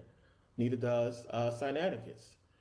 The earliest manuscripts that you will find, all the earliest copies, Mark ends at 16:8. That's it. Now, you find a lot more things like this when you start researching these manuscripts. So let's look into Vaticanus. When you look into it, these are basically chapters and verses that's not in Vaticanus. So, take a look at them. You got Matthew 12:47. As you can see, I put Mark 16:9 to 20. It's not in there. Mark ends at 16:8. It's consistent with other manuscripts. Now, again, the whole story of Jesus taking a woman in adultery, that whole thing about let he who was without sin cast the first stone and all, that whole story is not in the original manuscripts. It's not in Vaticanus. It's not in Sinaiticus. It's gone. It's not there. So we're talking about John 7:53 all the way to John 8:11, not in there, gone. Now, there are also other things that are not in Vaticanus, not in Sinaiticus, that are in later manuscripts. It's a lot of phrases, a lot of words that are missing. Now, when now I'm giving you references. Understand here, I'm saying things, I'm naming stuff, I'm giving you references so you can go back and check this stuff out for yourself. You don't have to take my word for it. I have a lot to show in this video, so I can't go through every single thing because there's a lot I have to show you. So, when you go and do the research, you'll see it's a lot of phrases, a lot of verses that's not in these earlier manuscripts that are in later. I'll give you an example. Luke 23:34. When Jesus say, "Father, forgive them, for they know not what they do," that's not in the earlier manuscripts. That was added. Now, two major things about these manuscripts. This is two major things about the manuscript that I find absolutely unbelievable and crazy. First of all, one, you should know something. The book of Revelations was not added until the 5th century. It wasn't added. It's not in the Septuagint. It's not in the Peshitta. It's not in Vaticanus. It's not in Sinaiticus. They later added them to those manuscripts, but you should know that Revelations was not added until much later. Now, they will say that they didn't put it in there because it was like too much controversy and a lot of people didn't agree on Revelations or whatever. But myself and other people who research this, other scholars will tell you that we believe, one, that Revelations is much older than they say it is, because they say it's between 60 CE and 90 CE that it was written, something like that.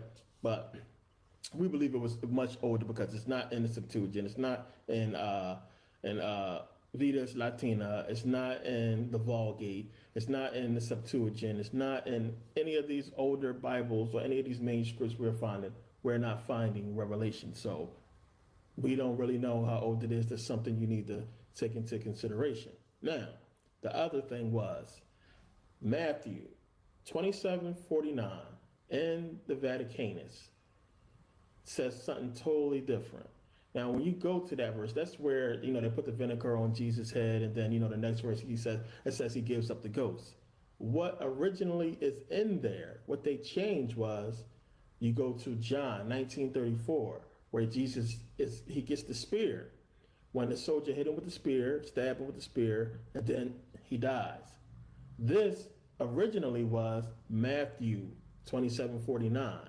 That's where it was at before. Now, if you go there and you look at the verses, it fits perfectly in there because it has them, to give them the sponge of vinegar. And then supposedly what's supposed to happen is he gets stabbed with the spear in the rib, and then he gives up the ghost. That's how it's supposed to go. They took it from Matthew and moved it to John. And it's a major reason why they did that I'm going to get into later. And it's going to make so much sense why they did it. And I understand why they did it. When you start, getting into the Bible, you'll see why. It'll make a lot of sense why they had to move it there. Now, the Codex, Ephraim Rescriptus, it was deciphered and translated by a man named Constantine von Tischendorf around 1841, and he put a book out around 1843. Now, it just so happens that Tischendorf is the one who found the Codex Sinaiticus in 1844. Somewhere around Egypt, somewhere in the shadow of Mount Sinai, he's in a monastery and he finds the Codex Sinaiticus, the oldest surviving complete Bible. So what does this mean? It means that when King James I, when he put together the Bible you have today, he did not have the Codex Sinaiticus. We didn't find it until 1844. So he didn't have it in 1611, obviously. So when you start looking into this whole thing, when you start realizing the manuscripts and the books that went into creating the Bible you have today, it is so much inconsistencies and controversies surrounding every last one of them. And it gets much deeper than this. It gets a lot deeper. So obviously, we don't really know what books King James had. And you have to understand that, from the 5th century on until, 1611, there were a bunch of manuscripts written about the Bible. So, it's more than 4 codexes, of course. We have a whole lot of different codexes. So we're talking about they took copies of the copies and made copies. And they kept doing it until, of course, the 1400s when the printing press came up. So we're talking about hundreds of years. We're talking about over 1,000 years that these people were writing manuscripts. So we're talking about from 325 all the way up to, 1492 when the print press came out, that they was handwriting manuscripts. Handwriting, copies. So around the time when King James, the manuscripts, he had a bunch of copies, he had a bunch of fragments, he had a lot of errors and mistakes, and no way in the world. I gotta move around, man. I'm waiting on the results show. Anyone, you there?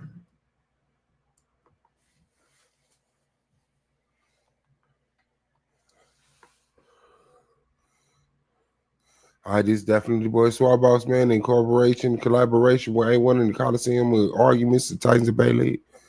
Shout out to the stream, man. 4 hours, man. We went in. I'm waiting on the results show for Yaya and Silky. We're gonna see y'all on the other side, God. I gotta move around. Black Power.